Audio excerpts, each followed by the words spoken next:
உங்களுக்காக சாம் சார் சொன்ன மாதிரி தான் யூடியூப் ட்ரெண்டிங் ஸ்டார் செல்லக்குட்டி தமிழ்நாடு திரைப்பட விநியோகஸ்தர் சங்க தலைவர் கே ராஜன் சார் அவர்களை பேசுவதற்காக அன்போடு அழைக்கின்றேன். இவரோட ஸ்பீச் எனக்குமே ரொம்ப பிடிக்குங்க. நீ நல்லா தமிழ் பேசுவ, ஆனால் இதில் 40% இங்கிலீஷ் கலந்து பேசியிருக்க. தமிழ் மகளே, அழகிய தமிழ் மகளே, தமிழே பேசு, நல்லா வருவ. உன் அழகை போல தமிழும் மிக அழகானது.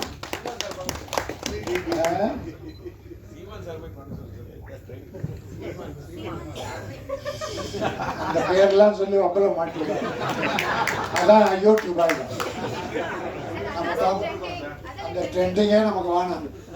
அடி கண்டென்ட் சொல்றாங்க. 6 கண்டென்ட் போய் ரொம்ப நாளாச்சு, எங்க இருக்குன்னே தெரியல. 6 கண்டென்ட் வைகோ கத்தனாரு கண்டெய்னர் காணும். நம்ம கண்டென்ட்டை பற்றி எங்க கண்டுபிடிக்கிறாங்க. அதோ ஒரு கண்டெய்னரை காட்டி அது ஆந்திராவில் பேங்க்ல வந்தது அப்படின்னு போட்டு விட்டானுங்க. அவங்க நினைச்சா என்ன பண்ணுவாங்க, அது போட்டோம். எங்க ரங்கராஜன் சார் படத்துல எந்த கான்ட்ரவர்சியும் வரக்கூடாது. ஏன்னா அவர் தமிழ் பண்பாடு காத்த தலைமகன்.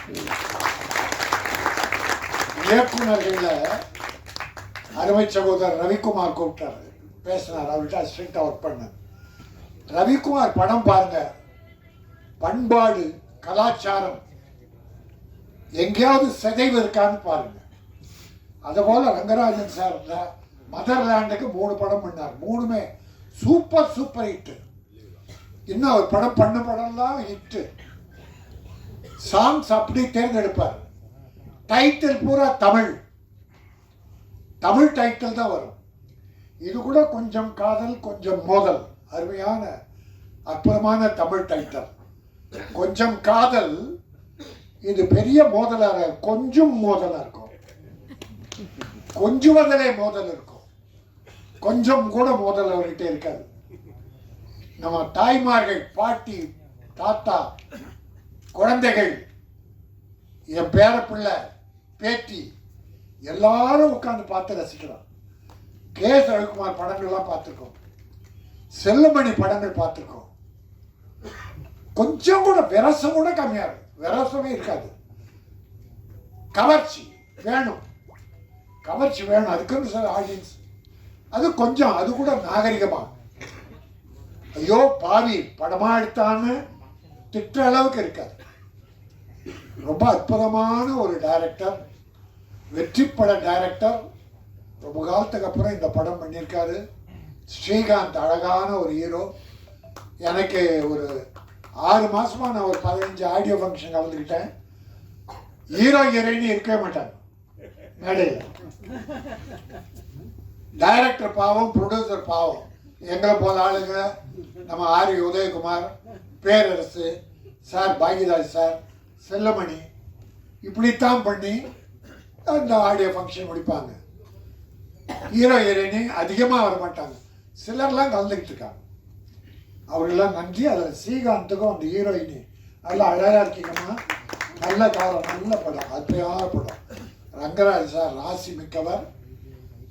நிச்சயம் அந்த படம் பெருசாக ஓடும். ஏன்னா தமிழ் பண்பாடு இருக்கிறாளை ரவிக்குமார், செல்லுமணி, கே ரங்கராஜன், இன்னும் இருக்காங்க, சில டைரக்டர் இருக்காங்க தமிழை காப்பாற்றுபவர்கள்.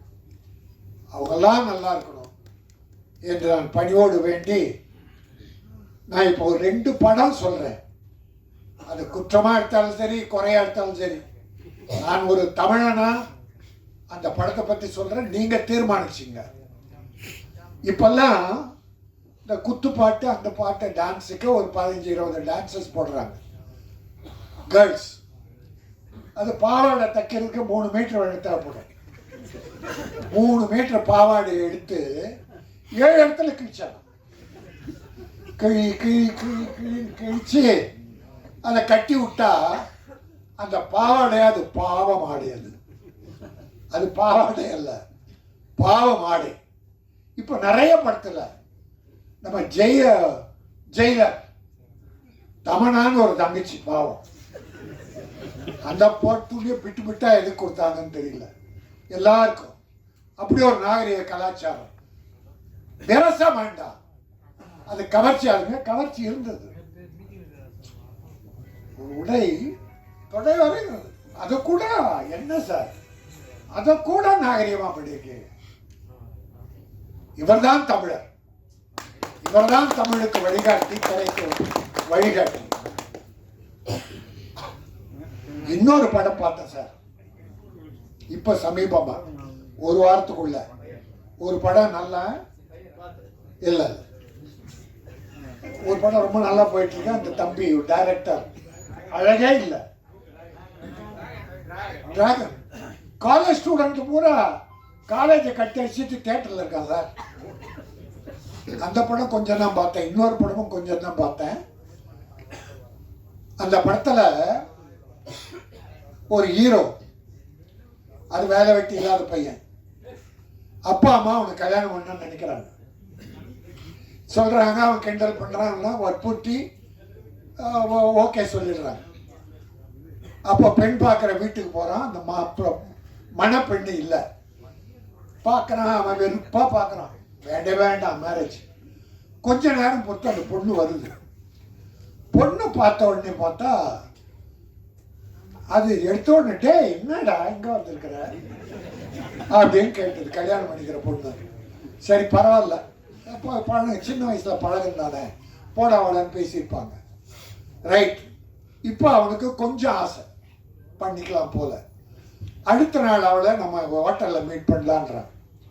அடுத்த நாள் ஹோட்டலில் உட்கார்ந்தாங்க. ரவி, ஒரு நாள் கூட உங்க படத்தில் இப்படி பார்த்ததில்லை ரவி. ரங்கராய் சார் ஹோட்டலில் வந்து ஒரு நடுவில், இவங்க ரெண்டு பேரும் நடுவில் ஒரு பிராந்தி பாட்டல். பிராந்தி இவ்வளோ பெரிய நீளமாக இருக்கு, தேடி கண்டுபிடிச்சி 2 கிளாஸ் அந்த பிராந்தி பாட்டல். பிராந்தி பாட்டில் பேசிக்கிட்டே இருக்கும்போது அந்த பொண்ணு ஹீரோயினை உடைச்சி பிராந்தியை விட்டுறான். அவன் வேணாங்கிறான், குடுறான். குடிச்சிட்டு இவ ஊற்றி இவ குடிக்கிறான். தமிழ்நாட்டில், இந்த நாட்டில் இப்போ 4 நாளைக்கு முன்னால் ஒரு செய்தி படித்தா, 3 காலேஜ் கேர்ள்ஸ், 3 படிக்கிற பெண்கள். இப்போ முன்னா கூட செய்தி, ஒரு 5-6 வருஷமா இது பெருசாக வந்துகிட்டு இருக்கு. காலேஜ் கேர்ள்ஸ் இப்போ குடிக்க ஆரம்பிச்சிட்டாங்கன்ற ஒரு ஒரு தாத்தாவா மனம் நொந்து போய் சொல்றேன். இந்த குடும்பத்தை காப்பாத்துறதே பெண்கள் தான், தாய்மார்கள் தான். ஆம்பளை எக்கேடு கட்டா கூட பெண்கள் நல்லா இருக்கிறதால தான் குடும்பங்கள் வாழுது. தமிழ் குடும்பம் மட்டும் இல்லை, உலகத்தில் எல்லாமே. ஆக அப்படி ஒரு கல்யாணம் பண்ணிக்கிற பொண்ணு பிராந்தியை ஊற்றி, டே குடியா, இவ குடிக்கிறா, 2 பேரும் குடிக்கிறாங்க. இது எந்த பண்பாட்டை சேரும்? அப்புறம் என் மேல என்ன கோவம்னு டைட்டில் வச்சாங்க. பிரயோஜனம், நிலவுக்கு என் மேல் என்னடி கோவம். மக்களுக்கே உன் மேலதான் கோவம், மக்களுக்கே உன் மேல கோவம். பண்ண படமெல்லாம் அப்பனை கிண்டல் பண்றது, அப்பனை கேவலப்படுத்துறது. வர்ற இளைஞர்லாம் எப்படி சார் நல்லா ஒழுங்கா வருவான்?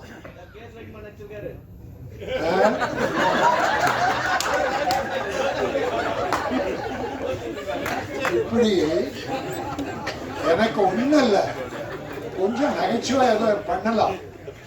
ஆனா சமுதாயம் கெட்டு போற அளவுக்கு தயவுசெய்து வேண்டாம், வேண்டுகோளா வைக்கிறேன். நான் யாரு பேரும் கொட்ட சிரிக்காத, ஓவராத்த இங்கிலீஷ்ல பேசிட்டு இந்த சிரிக்கிற பின்னாடி. நல்ல பெண், நல்ல தமிழ் மகள். என் அருமை சகோதரர்களே, எங்க சகோதரர் கே ரங்கராஜனுடைய இந்த அற்புதமான விழாவில் நல்லவர்களா வந்திருக்கீங்க, வாழ்த்த. இந்த படம் நல்லா போகுது சார். சார் மக்கள் நல்லா இருக்காங்க சார், மக்கள் நல்ல படங்களை பார்க்க நல்லா இருக்காங்க சார். பெரிய ஹீரோ நடித்த படங்கள்லாம் போயிடுச்சு சார் இந்த ஒரு விஷயத்துல. பல படங்கள் யாரும் சொல்ல, ஆனா புது நடிகர்கள் சின்ன படங்கள்லாம் வெற்றி பெற்றிருக்கு சார். டாடா, நிறைய படம் புது டைரக்டர் அவ்வளோ விஷயங்கள் அற்புதமா சொல்றான். பெருசா விரசம்லாம் கிடையாது, கதைகளை சொல்லியிருக்காங்க.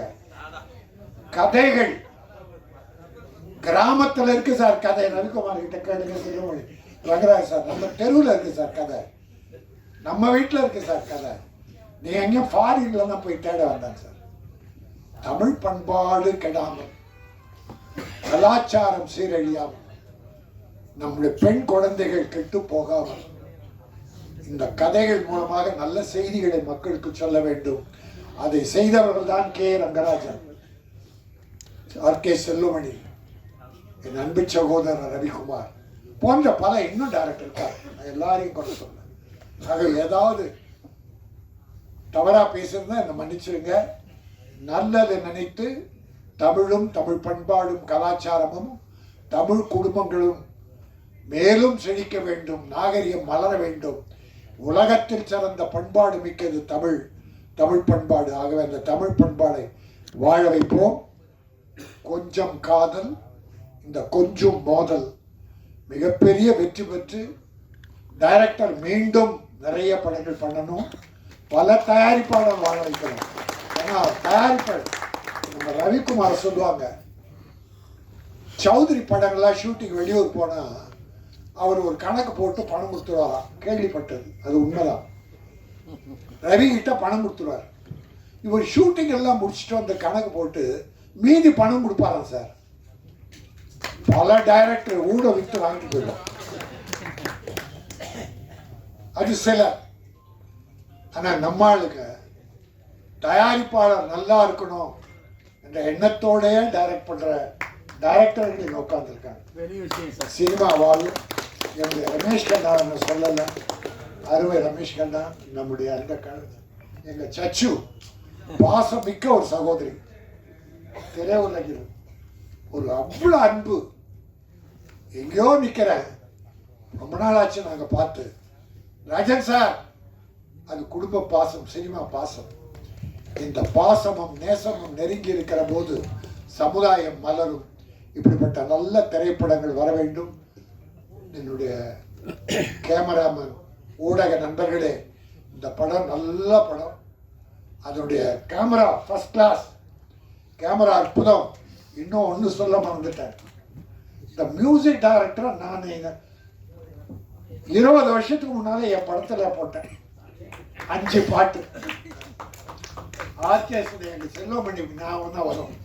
அவர் பேர் வரணும்னா எங்கள் ஆர்கே செல்வமணி பேர் தான் நினைச்சேன்னா அந்த சுந்தர் வரும். உணர்ச்சிகள் ஒரு படம், கமலஹாசன் நடிச்ச உணர்ச்சி வேற, அது பயங்கர உணர்ச்சி. எங்க ரவிக்குமார் சிரிக்கல, அற்புதமா போட்டார் சார் 5 பாட்டு. படம் சரியா போடும், இல்லைன்னா ஒரு பெரிய மியூசிக் டைரக்டர். சிக்கனமா அவர் வீட்டுக்குள்ளேயே ரெக்கார்டிங் தியேட்டர் சார், சிக்கனமா பண்ணி கொடுப்பார். சிக்கனமா பணம்னு கேட்க மாட்டார். ஆனா நான் முதல்ல கொடுத்துருவேன்.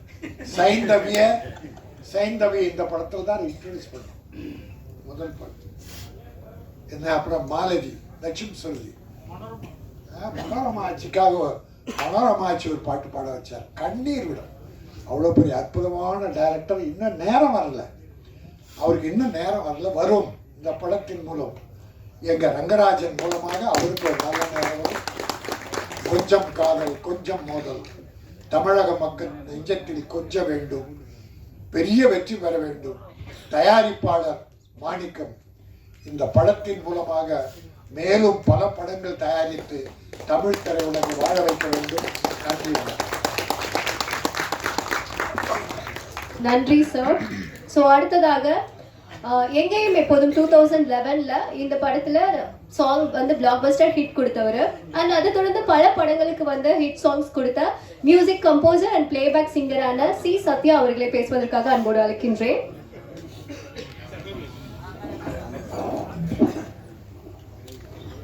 எல்லோருக்கும் வணக்கம்.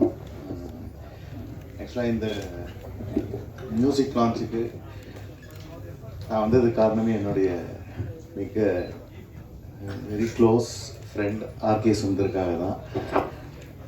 நாங்கள் எங்கள் ரெண்டு பேரோட லைஃப் வந்து ஒரே மாதிரி ட்ராவல் ஆகிட்டுருக்கோம். நாங்கள் எங்களுக்கு ஒரு 25 இயர்ஸ்க்கு மேலே நாங்கள் வந்து ஃப்ரெண்ட்ஸ். நாங்கள் ஸோ 2 பேரோட கேரியரும் ஒரே மாதிரி நாங்கள் ஸ்டார்ட் பண்ணுறோம். ஒரே மாதிரி கம்ப்யூட்டர் வாங்குவோம், ஒரே மாதிரி ஸ்டுடியோ செட் பண்ணுவோம், ஒரே மாதிரி வீடு வாங்கினோம், மேரேஜும் ஒரே டைமில் பண்ணோம். அந்த மாதிரி நானும் அவரும் ஃப்ரெண்டு இல்லை, ரொம்ப வெரி க்ளோஸ். அதுக்கும் மேலேன்னு சொன்னால் அதுதான் என்னுடைய ஆர்கே சுந்தருக்காங்க. இந்த படம் வந்து அவர் கரெக்டாக டைரக்டர் கே ரங்கராஜ் சாரோட இணைஞ்சது எனக்கு ரொம்ப சந்தோஷம். ஏன்னா அவர் ஒரு ராசியான ஒரு டைரக்டர். அவர் மூவியில் வந்து சாங்ஸ் எல்லாமே பயங்கர ஹிட்டு. நான் என்னோட சின்ன வயசில் நான் ஸ்கூல் படிக்கும்போது அங்கே மூலக்கடையில் பிருந்தா தியேட்டர்னு ஒரு தியேட்டர், அது வந்து ஃபஸ்ட்டு அப்போ தான் ஓப்பன் பண்ணுறாங்க. ஓப்பன் பண்ணும்போது ஃபஸ்ட்டு மூவி வந்து உதயகீதம் தான் அங்கே ஸ்க்ரீன் பண்ணாங்க. உதயகீதம் அண்ட் நான் சிகப்பு மனிதன். அப்போ இந்த மூவி வந்து ஆக்சுவலாக ஒரு 1 இயர் வந்து அந்த தேட்டரில் இருந்துகிட்டே இருந்துச்சு. நாங்கள் அவ்வளோ பெரிய பிளாக் பஸ்டர் மூவி. நாங்கள் போய் நிறைய வாட்டி போய் அந்த படத்தை அடிக்கடி பார்ப்போம். ஏன்னா அந்த தேட்டரோட ஸ்மெல்லாம் ரொம்ப சூப்பராக இருக்கும். அதுவும் அந்த பாடல்களாகவே பாட்டுக்காகவே இந்த இசைஞானியோட நாங்களாம் ஒரு இசைஞானி வெறியர்கள். ஸோ இந்த மூவியை அத்தனை வாட்டி பார்த்துருக்கோம். ஸோ அவரோட மூவியில் வந்து சுந்தர் வந்து ஜாயின் பண்ணது அதே மாதிரி மிகப்பெரிய வெற்றி அடைகிறதுக்கு என்னுடைய மனமார்ந்த வாழ்த்துக்கள். ரீசெண்டாக மரகத ராஜா வந்து ஒரு 12 இயர்ஸ் கழித்து ரிலீஸ் ஆனாலும் எப்படி எதிர்பாராமல் எல்லா ஆடியன்ஸ்க்கும் ரொம்ப பிடிச்சதோ ஒரு ஃபேமிலி என்டர்டெய்னராக, அதே மாதிரி இந்த மூவியும் வந்து கண்டிப்பாக எல்லாருக்கும் பிடிக்கும் நம்புகிறேன். அதே மாதிரி கேமராமேன் தாமு சாருக்கும் என்னுடைய மனமார்ந்த வாழ்த்துக்கள். ரொம்ப வருஷம் நண்பர், பாடலாசிரியர், காதல் பாடல்லாம் எழுதியிருக்காரு, என்னோட நிறையா வந்து ஒர்க் பண்ணியிருக்காரு. ஸோ அவருக்கும் என்னோட வாழ்த்துக்கள். இந்த ஹோல் டீமுக்கும் என்னுடைய வாழ்த்துக்கள். நன்றி சார். ஸோ அடுத்ததாக இந்த படத்தோட டான்ஸ் மாஸ்டர் சந்துரு சார் அவர்களை பேசுவதற்காக அன்போடு அழைக்கின்றேன். நன்றி அமைச்சருக்கும் பெரியவங்க எல்லாருக்கும் வணக்கம், வந்திருக்கிற எல்லாருக்கும் வணக்கம். எனக்கு அப்கமிங் கொரியோகிராஃபர் ஃபஸ்ட் டைமாக எனக்கு இந்த வாய்ப்பு கொடுத்ததுக்கு டைரக்டர் சாருக்கு ரொம்ப நன்றி தெரிவிச்சுக்கிறேன். பாடல்கள்லாம் பார்த்துருப்பீங்க, ரசிச்சிருப்பீங்கன்னு நினைக்கிறேன். ரொம்ப இந்த வாய்ப்பு எனக்கு ஒரு பெரிய வாய்ப்பாக நினைக்கிறேன். ரொம்ப நன்றி. தேங்க்யூ. ஸோ அடுத்ததாக எஸ் அவர் ஃபேவரேட் ஆக்டர் அனுமோகன் சார் அவர்களை பேசுவதற்காக அன்போடு அழைக்கின்றேன். சார், அந்த புத்துல பாம்பு. எல்லாருக்கும் வணக்கம்ங்க. நீங்கள் எல்லாம் ஒத்து பார்க்குறத பார்த்தா நான் என்னமோ இங்கே வந்து பாம்பு புத்துக்குள்ளே கைவிட்டு பாம்பு பிடிக்கிறதுக்கு வந்த மாதிரி பார்க்குறீங்க. இதெல்லாம் பாம்பு பிடிக்கிற நேரம் இல்லைங்கன்னா கொஞ்சம் காதல் கொஞ்சம் மோதல். இது என் லைஃப் ஸ்டைல் டைட்டில். பொதுவாக வந்து காதலுக்கு அப்புறம் வர்ற மோதல் பார்த்தீங்களா, அது நிலைக்காது, அது எப்பவுமே ப்ராப்ளம் தான். ஆனால் மோதல் ஆகிட்டு அதுக்கப்புறம் வருது பாருங்களா காதல், அந்த காதல் மட்டும்தான் செய்யும். இது உண்மை. நான் லவ் மேரேஜ் பண்ணவன் தான். முதல்ல எனக்கு என் மிஸ்ஸஸுக்கு முதல்ல மோதல் தான், அப்புறம்தான் காதல். எதுக்காக சொல்கிறேன்னா வாழ்க்கையுடைய அனுபவம் தான் அது. ஸோ மோதலில் வரும் காதல் என்றைக்குமே ஜெயிக்கும், அதில் எந்த சந்தேகமே கிடையாது. காதலிச்சுட்டு மோதல் வந்ததுன்னா அது பிரிஞ்சு தான் போகும். இந்த இடத்துல நான் வந்து ரவிக்குமார் கிளம்பி போயிட்டார். இந்த இடத்துல நான் ஒரு நடிகனாக உங்கள் முன்னாடி வந்து பேசிகிட்டு இருக்கேன் அப்படின்னா அதுக்கு காரணம் வந்து கே.எஸ். ரவிக்குமார் அவர்கள். ஒரு நடிகனாக என்னை பிரபலப்படுத்தியதுக்கு 2 பேருக்கு நான் வந்து தேங்க்ஸ் சொல்லணும். ஒன்று சூப்பர் ஸ்டார் ரஜினிகாந்த் அவர்கள், அடுத்து கே.எஸ். ரவிக்குமார் அவர்கள். படையப்பா தான் எனக்கு வந்து வாழ்வு கொடுத்தது. ஒரு நடிகனாக என்னையும் இந்த படத்தில் வந்து நடிக்கணும்னு சொல்லி கூப்பிட்டார் ரங்கராஜ் சார். ரங்கராஜ் சார்லாம் நான் வந்து அப்போவே கோவை தம்பி ஆஃபீஸ்லலாம் அப்போல்லாம் மீட் பண்ணுவோம். அப்போல்லாம் எப்படின்னு பார்த்தீங்கன்னா யூனிட்டில் எந்த இயக்குனராகட்டும் எல்லாருமே இந்த பிரசாத் ஸ்டுடியோ, ஏவிஎம்மில், ஜெமினியில் இங்கேயே மீட் பண்ணுவோம். அந்த மாதிரி காலமெல்லாம் இப்போ போச்சு. ஷூட்டிங் எங்கே நடக்குதுன்னே தெரிய மாட்டேங்குது. ஆர்கே செல்லுமணி சார், அவரை பற்றி நான்லாம் சொல்ல வேண்டியதில்லை. ஒரு கடின உழைப்பாளி. திரைப்படத்துறைக்காகவே இன்றைக்கி வரைக்கும் அவர் டைரக்ட் பண்ணுறாரோ இல்லையோ, ஆனால் ஹோல் சினிமா இண்டஸ்ட்ரியை, அது தமிழ் சினிமா இண்டஸ்ட்ரி காப்பாற்றிட்டுருக்காரு. அது மட்டும் உண்மை. அதுக்காக போராடுறது வந்து பெரிய போராட்டம். அதெல்லாம் விளையாட்டு அல்ல. ஒரு தலைமை ஏற்று இத்தனாயிரம் பேருக்கு வாழ்வு கொடுத்துருக்காங்கன்னா செல்லுமணி அவர்களை இந்த நேரத்தில் பாராட்டணும். ரங்கராஜ் சாரை பற்றி சொல்லவே வேணாம். அன்னைக்கு பார்த்த மாதிரியே தான், ரொம்ப ஸ்ட்ரிக்ட்டு, ஸ்ட்ரெயிட் ஃபார்வர்டு. ஒரு ஷாட் வந்து கொஞ்சம் தப்பாக பண்ணாலும் கூட ஒரு கோபம் வரும், உண்மையிலே கோபம் வரும். அதுக்கு ரீசன் என்னென்னா, சொன்னது என்ன நீங்கள் என்னையா செய்கிற மாதிரியே இருப்பார். ஆனால் அதுக்கு காரணம் இருக்குது. ஏன்னா ஒரு சீன் எடுக்கும் பொழுது நல்லா வரணும். இந்த படத்தில் வந்து நான் என்ன கேரக்டர் பண்ணேன்னு நான் கொஞ்ச நேரம் யோசிச்சு பார்த்தேன். உண்மையிலேயே இன்றைக்கி ஃபங்க்ஷனை கூப்பிடும்போது அப்புறம் யோசிச்சா அப்புறம் ரீகலெக்ட் ஆச்சு. ஒரு பிடிச்சி போட்டு ஒரு லொல்லெல்லாம் பண்ணுற கேரக்டரு. நளினின்னு தான் என்னுடைய ஒய்ஃபாக ஆக்ட் பண்ணியிருப்பாங்க. என்ன ஏன் போட்டாருன்னு எனக்கு தெரியல ஒரு டைரக்டர். ஏன்னா எப்பவுமே இந்த மிரட்டுற வீட்டில் வந்து ஒய்ஃபு மிரட்டி புருஷங்கார சரண்டர் ஆகணும்னா புருஷன் ஒல்லியாக இருப்பான், ஒய்ஃப் வந்து நல்லா தடியாக இருப்பாங்க. ஒருவேளை அந்த மேட்சிங்கில் போட்டது இல்லை. பட் நளினி மேடம் வந்து இதில் நல்லா பண்ணியிருந்தாங்க. ஸ்ரீகாந்த் அவர்களை பற்றி சொல்லவே வேணாம். இப்போ இந்த மத்தியானம் நான் வந்து டிவி பார்த்துட்டு இருக்கும்போது நண்பன் படம் ஓடிட்டு இருந்தது, அப்படியே மனுஷன் உட்காந்துருக்காருங்க.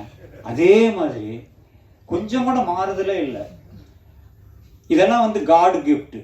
அவர் தன்னுடைய உடலை வந்து நல்ல பக்குவமாக நம்ம இதாக ஒரு நல்லா எக்ஸசைஸ் எல்லாம் பண்ணி கரெக்டாக இருக்கார். பட்டு ஒரே ஒரு விஷயத்தை சொல்லிக்கிறேன், இந்த கொஞ்சம் காதல் கொஞ்சம் மோதல் படம் நிச்சயமாக வெற்றி பெறும். காரணம் இந்த பார்த்த ட்ரெய்லர். எப்படின்னா இந்த படத்தோடைய ஃபோட்டோகிராஃபி தாமோதரனுக்கு வந்து ரொம்ப ஒரு தேங்க்ஸ் சொல்லணும்.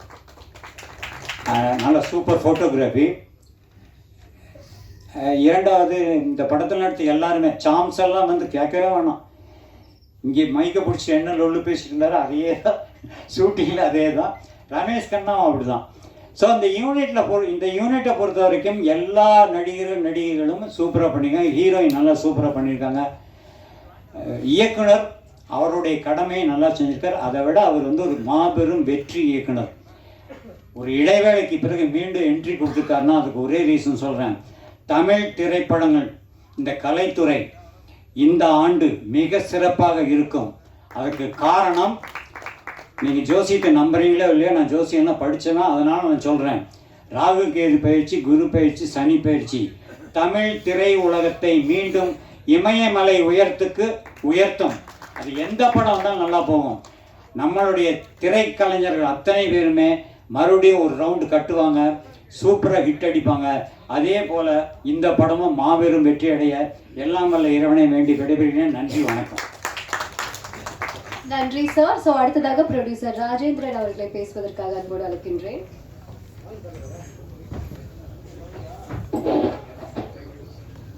இந்த விழாவிற்கு வந்திருக்கின்ற பத்திரிகை நண்பர்களுக்கும் ஊடக செய்தியாளர்களுக்கும் மற்றும் தலைமையேற்று நடத்திய திரு அண்ணன் KS ரவிக்குமார் மற்றும் K ராஜன் அவர்களுக்கும் நமது மற்ற இசையமைப்பாளர் நடிகர்கள் எல்லோருக்கும் மனமார்ந்த நன்றியை தெரிவித்துக் கொள்கின்றேன். நமது இயக்குனர் K ரங்கராஜ் அவர்கள் 1983 நெஞ்சமெல்லாம் நீயே என்ற திரைப்படம் முதல் வெற்றி படமாக அமைந்தது. இதுவரை சுமார் 27 படங்கள் இயக்கியுள்ளார். இதில் பல படங்கள் வெள்ளி விழாவையும் பல படங்கள் 100 நாள் தாண்டியும் அந்த காலத்திலே வெற்றி பெற்றது. அதே மாதிரி K ராஜன் அவர்கள் குறிப்பிட்டார்கள், தற்போது ஒரு படம் பார்த்தேன் என்று. அந்த மாதிரி படம் இவர் பண்ண மாட்டார். அந்த படமெல்லாம் இப்போ நான் தான் அந்த படம் பார்த்தேன். பள்ளிக்கூடத்து பிறகு எப்படி கெட்டு போகணும் அப்படின்னு சொல்லி கொடுக்குற படமாக இருந்திருக்கு. ரங்கராஜ் இதுவரை எடுத்திருக்க எல்லா படங்களுமே மக்கள் எப்படி வாழணும், எப்படி இருக்கணும், மக்களுக்கு என்னென்ன சொல்லித்தரணும், நல்லது தான் சொல்லி கொடுத்துருப்பாங்க. KS ரவிக்குமார்கிட்ட யாரும் எடுக்கும் படங்கள் எல்லாமே. அது மாதிரி கொஞ்சம் காதல் கொஞ்சம் மோதல் படம் மிகவும் சிறப்பாக அமைந்துள்ளது. இந்த படத்திற்கு இசையமைப்பாளரை நல்லபடியாக வேலை வாங்கி அவர் பெரிய இசையமைப்பாளர் வருவார்கள். ஸ்ரீகாந்த் அவர்களுக்கும் ஹீரோ 2 பேருக்குமே இந்த படம் ஒரு பெரிய திருப்பு அமையும். படம் வெற்றி பெற்றதும் நடிகர்கள் உடனே சம்பளத்தை உயர்த்தாமல் தற்போது வாங்கும் சம்பளமே பெற்றுக்கொண்டு மற்ற படங்களிலும் நடிக்க வேண்டும் என்று அன்போடு கேட்டு விடைபெற்றுக் கொள்கின்றேன். நன்றி, வணக்கம். நன்றி. ஸோ அடுத்ததாக இந்த படத்தோட ஹீரோயின், ஆக்சுவலி நம்ம வந்து சாங்ஸ்லையும் பார்த்தோம், ட்ரெய்லர்லையும் பார்த்தோம், ரொம்ப அழகாக இருக்காங்கங்க. அவங்களோட கேரக்டரும் வந்து ரொம்ப சூப்பராக சார்மிங்காக ரொம்ப பியூட்டிஃபுல்லாக ப்ளே பண்ணியிருக்காங்க. எஸ், தமிழ் சினிமாவோட ஃபர்ஸ்ட் மூவிஸ் நோ, எஸ், அவங்களுக்கு ஒரு பெரிய வரவேற்பு நம்ம கொடுத்தே ஆகணும். ஸோ லெட்ஸ் வெல்கம் பூஜிதா பொண்டாடா அவர்களை ஒரு சில வார்த்தைகள் பேசுவதற்காக அன்போடு அழைக்கின்றேன். எல்லாருக்கும் வணக்கம். என் பேர் பூஜிதா. இது எனக்கு first audio function in Tamil. I am so happy, very excited to be sharing the stage with such experienced and senior artists and technicians in the Tamil industry. இந்த மூவி ரொம்ப நல்லா வந்திருக்கு. The best part is இது ஒரு fun and comedy movie, ஒரு ரொம்ப clean entertainer. இந்த படம் எல்லாரும் பார்க்கலாம், நம்ம friends, family, kids, everybody. So to be a part of this film is a privilege for me. And our dear director Rangarajan sir எவ்வளோ எக்ஸ்பீரியன்ஸ்ட் அண்ட் ஆக்சுவலி செட்டில் ரொம்ப ஸ்ட்ரிக்டாக இருந்தார். பட் எடுத்தது full comedy and fun movie. It's a complete contrast. Music is beautiful. The visuals, Damodaran sir has done an excellent job. Ellaru, they've given their best and we've come up with a very nice, a very fun comedy, entertaining and a youthful entertainer, which is also heart-touching. I request the media to encourage us, support us, and in the padam ellaru paakano, audience kulla pono, adukku neenga da support pannano. So thank you so much, and I hope that my entry into Tamil with this movie will also be great, just like how it's going to be a great comeback for Rangarajan sir. Thank you. Thank you so much. கண்டிப்பாக இந்த படம் hit ஆகும், நீங்களும் பயங்கர வைரலாக போகிறீங்க பூஜிதா அவர்களே. நன்றி. ஸோ அடுத்தது பாடல்கள் எல்லாம் பார்த்துருப்பீங்க. கொஞ்சம் காதல் கொஞ்சம் மோதல் ரொம்ப அமேசிங்காக வந்து இப்போ மியூசிக் வந்து கொடுத்துருக்காரு. ஸோ அந்த பெருமையெல்லாம் ஆர்கே சுந்தர் சாருக்கு தான் சேரும். ஸோ இந்த படத்தோட மியூசிக் டைரக்டர் ஆர்கே சுந்தர் அவர்களை பேசுவதற்காக அன்போடு அழைக்கின்றேன்.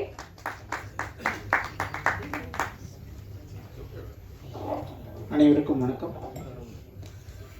கே ரங்கராஜ் சார் அவரோட டைரக்ஷனில் இந்த படத்துக்கு இசையமைக்கிறதுல எனக்கு ரொம்ப ரொம்ப சந்தோஷம். அந்த வாய்ப்பை எனக்கு ஏற்படுத்தி கொடுத்த தாமோதரன் சார், அவர் என்னோடய ஃப்ரெண்டு. ரொம்ப வருஷமாக நாங்கள் டிவி ஷோஸ்லாம் நாங்கள் பண்ணிகிட்டு இருக்கும்போது அவர் கேமராமேன் இருப்பார், நான் கீபோர்டு அப்போலேருந்து அவருக்கு கிட்டத்தட்ட 20-25 வருஷம் பழக்கம். ஸோ நான் படங்கள்லாம் பண்ணிவிட்டு இடையில பிரேக் ஆகிட்டு நான் ஒரு டெக்னீஷியனாக ஒர்க் பண்ண ஆரம்பிச்சிட்டேன். நிறையா படங்களுக்கு சவுண்ட் இன்ஜினியராக ஒர்க் பண்ணியிருக்கேன், கரண்ட்லி ஒர்க் பண்ணிகிட்ருக்கேன் நிறைய மியூசிக் டைரக்டர்ஸ்க்கு. கம்போஸராக நான் ஒர்க் பண்ணுறதுக்கு ஒரு கேப் ஆகிடுச்சு. அப்போ அவர் கூப்பிட்டு எனக்கு வந்து இந்த வாய்ப்பை கொடுத்தாரு. அவருக்கு நான் இந்த நேரத்தில் ரொம்ப நன்றியை தெரிவிச்சுக்கிறேன். அப்புறம் எனக்காக இன்றைக்கி வந்திருந்த இளையராஜா சாரோட கிட்டாரிஸ்ட் சதா சார், அப்புறம் சத்யா, அவங்க எல்லாருக்குமே என்னோட நன்றி. இளையராஜா சாரோட காம்பினேஷனில் சார் பண்ண அத்தனை படங்களும் சூப்பர் ஹிட்டு. இப்போ நான் இன்னைக்கு நான் வந்து ஒரு விஷயத்தை நான் சொல்லி ஆகணும். என்னென்னா, இந்த தேகம் மறைந்தாலும் இசையால் மலர்வேன் அப்படின்னு எஸ்பிபி வந்து பாடின சங்கீத மேகம்ங்கிற படம் வந்து சார் டைரக்ஷனில் வந்த படத்தில் வந்த பாட்டு தான். இன்றைக்கி எஸ்பிபி சார் நம்ம கூட இல்லை. அவரோட நினைவை வந்து அவர் மனசில் சுமந்துட்டு இன்றைக்கி இந்த படத்தில் எங்கூட ஒர்க் பண்ண அத்தனை சிங்கர்ஸ், அதுக்கப்புறம் அத்தனை மியூசிஷியன்ஸ், அவங்களுக்கெல்லாம் வந்து நான் நன்றி சொல்ல கடமைப்பட்டிருக்கேன். அப்புறம் இந்த படத்தில் நம்மளோட ஹீரோ ஸ்ரீகாந்த் சார், அப்புறம் ஹீரோயின் மேடம், அவங்க ப்ளஸ் எடிட்டர் எல்லாருக்குமே இந்த படத்தில் வந்து நல்லா ஒர்க் பண்ணியிருக்காங்க. படமும் ரொம்ப சூப்பராக வந்திருக்கு. யூஸ்வலாக ஒரு பிரேக் எடுத்துகிட்டு கம்பேக்னு சொல்ல முடியாது. சார் வந்து ஒரு சீனியர் மோஸ்ட் டைரக்டர், ஒரு பிரேக் எடுத்திருக்காரு. இப்போ திருப்பியும் is coming to do the movie. அப்படி வரும்போது இன்றைக்கி இதுதான் ட்ரெண்டு, 10 பேரை வெட்டுவோம், ஒரு ட்ரக்ஸை போட்டு எல்லாம் அங்கங்கே பிடிச்சி இழுக்கிறது, இதன் மாதிரியான விஷயங்களெல்லாம் வச்சுட்டு நம்ம எப்படியாவது சக்ஸஸை கொடுத்தோம்னுங்கிற டெஸ்பிரேஷன் இல்லாமல் அவர் எதில் பெஸ்ட்டு, அவர் இன்னைக்கு ஃபேமிலிக்கு யாருக்குமே வந்து அதுக்குன்னு அட்வைஸ் பண்ணுறது கிடையாது. ஒரு டேக்அவே இருக்கும், நமக்கு என்ன பிடிச்சிருக்கோ ஒரு என்டர்டெயின்மெண்ட் ஆகிட்டு அதுலேருந்து நம்ம என்ன எடுத்துகிட்டு போகிறோன்னு ஒரு விஷயம் இருக்குது. அவ்வளோ ஒரு நல்ல மெசேஜஸை வந்து ஒரு படத்தோட அப்படியே போகிற மாதிரி நல்ல என்டர்டெயின்மெண்ட்டாக ரொம்ப சூப்பராக காமெடியோடு கொடுத்துருக்காங்க. படத்தில் நிறைய ஆர்டிஸ்ட் இருக்காங்க. எல்லாரும் அவங்க குடும்பத்தில் போய் பார்த்தாலே படம் 1 நாள் ஓடிட்டோம். ஏன்னா அவ்வளோ அத்தனை பேர் இருக்காங்க. ஸோ அத்தனை பேரையும் வச்சு எல்லாருமே வந்து ரங்கராஜ் சாரோட படமா ஓகே, அவர் படத்தில் நம்ம இருக்கணும். ஏன்னா அவ்வளோ ஒரு பெரிய ஒரு ஹிட் சாங்ஸ்லாம் கொடுத்து படங்கள்லாம் கொடுத்து ஒரு பெரிய சீனியர் மோஸ்ட் டைரக்டருங்கும் போது அவரோட படத்தில் இருக்கணும்ன்ட்டு நிறைய பேர் வாண்டடாக வச்சு பண்ணாங்க. இன்றைக்கி வந்திருக்கிற செல்வமணி சார், அவரும் வந்து அவர்லாம் நாங்களாம் ஸ்கூலில் கட்டடிச்சிட்டு அப்போல்லாம் கேப்டன் பிரபாகரன் படம் 5-6 வாட்டி போய் பார்ப்போம். புலன் விசாரணை, அது எல்லாமே அவர் ஸ்டேஜில் இருக்கிறது எனக்கு ரொம்ப சந்தோஷம். KS ரவிக்குமார் சார் அவர்களுக்கு நன்றி. அப்புறம் இந்த படத்தில் ஒர்க் பண்ண அத்தனை பேருக்கும் நன்றியை தெரிவிச்சுக்கிறேன். நன்றி, வணக்கம். Thank you sir. ஸோ அடுத்ததாக ஆக்சுவலி எனக்கு ரொம்ப பிடிச்ச ஒரு பர்சன். 2 டெக்கேட்ஸ்க்கு முன்னாடி லவ் அப்படின்னா ஒரு ஃபீலிங்ஸ், ஒரு எமோஷன்ஸ், இந்த மாதிரி கலந்த ஒரு படம் பார்க்கணும் அப்படின்னா கண்டிப்பாக ரோஜா கூட்டம் தான் எல்லாருக்குமே வந்து நினைவில் வருங்க. எஸ், வாட் அ மூவி அப்படிங்கும் போது இப்போவும் வந்து அந்த ஒரு ஃபீல் இருந்துகிட்டே இருக்குது. ஸோ எல்லா பெண்கள் மனசையும் மக்கள் மனசையும் தன்னோட நடிப்புனாலையும் சரி, இந்த அழகான சிரிப்புனாலையும் சரி கொள்ளை கொண்டவர். இப்போ கொஞ்சம் காதல் கொஞ்சம் மோதல்லையும் வந்து மக்கள் மனசை திரும்ப கொள்ளையெடுக்க வராரு நம்மளோட charming and handsome hero Srikanth அவர்களை பேசுவதற்காக அன்போடு அழைக்கின்றேன். மேடையில் வந்திருக்கும் பெரியோர்களுக்கு, அதாவது எங்களை வாழ்த்த வந்த எங்கள் திரையுலகுக்கு சார்ந்த பெரியோர்களுக்கு என்னுடைய மனமார்ந்த நன்றி. 25 வருஷம் இந்த வருஷத்தோடு முடிஞ்சிருக்கு. இந்த பயணத்தில் நீங்கள் எல்லாரும் என் கூட இருந்திருக்கீங்க, என்னை சப்போர்ட் பண்ணியிருக்கீங்க, ஊக்கம் கொடுத்துருக்கீங்க, வாழ்த்துருக்கீங்க, கிண்டலும் பண்ணியிருக்கலாம், பரவாயில்ல, அதான் கொஞ்சம் காலம் கொஞ்சம் முதல். ஸோ ரொம்ப ரொம்ப நன்றி. 25 இயர்ஸ் கம்ப்ளீட் பண்ணியிருக்கேன் இந்த first stage. So very happy. நம்ம தமிழ் சினிமா, தமிழ் சினிமாவோட படத்துக்கு ஃபங்க்ஷனுக்கு சேர்த்துக்கிட்டாரு. இன்றைக்கி இந்த 22 பிப்ரவரி தான் வந்து ரோஜா கூட்டம் 23 வருஷம் முடிஞ்சுது. Time flies. கரெக்டாக இன்றைக்கி பூமிக்காவும் மெசேஜ் அனுப்பிச்சாங்க, எப்படி இருக்க, வீட்டிலலாம் எப்படி இருக்காங்கன்னு. நான் சொன்னேன், என்னோடய முதல் படம் ஹீரோயினாக இருந்ததுக்கு ரொம்ப நன்றி. இந்த பயணம் அங்கே தான் தொடர்ந்துது. அண்ட் எனக்கு தான் தெரியும் அந்த அழகான பொம்மை முகத்துக்கு முன்னாடி எவ்வளோ பெரிய ராட்சசி இருக்குன்னு. ஏன்னா அந்த படம் 2 வருஷம் முடிக்கிறதுக்கு போதும் ஆச்சு. 2000 ஆரம்பித்தோம், 2002 தான் ரிலீஸ் ஆச்சு. What a journey it's been. எனக்கு ஒரு சந்தோஷமான விஷயம் என்னென்னா, இப்போது மேடையில் இருந்த இசையமைப்பாளர் சத்யா சார் இருந்தார். அவரோட பூ படம் கூட என்னோடய படம் தான். அண்ட் அதுக்கப்புறம் நான் இளையராஜா சார் கூட ஒர்க் பண்ணிட்டேன்.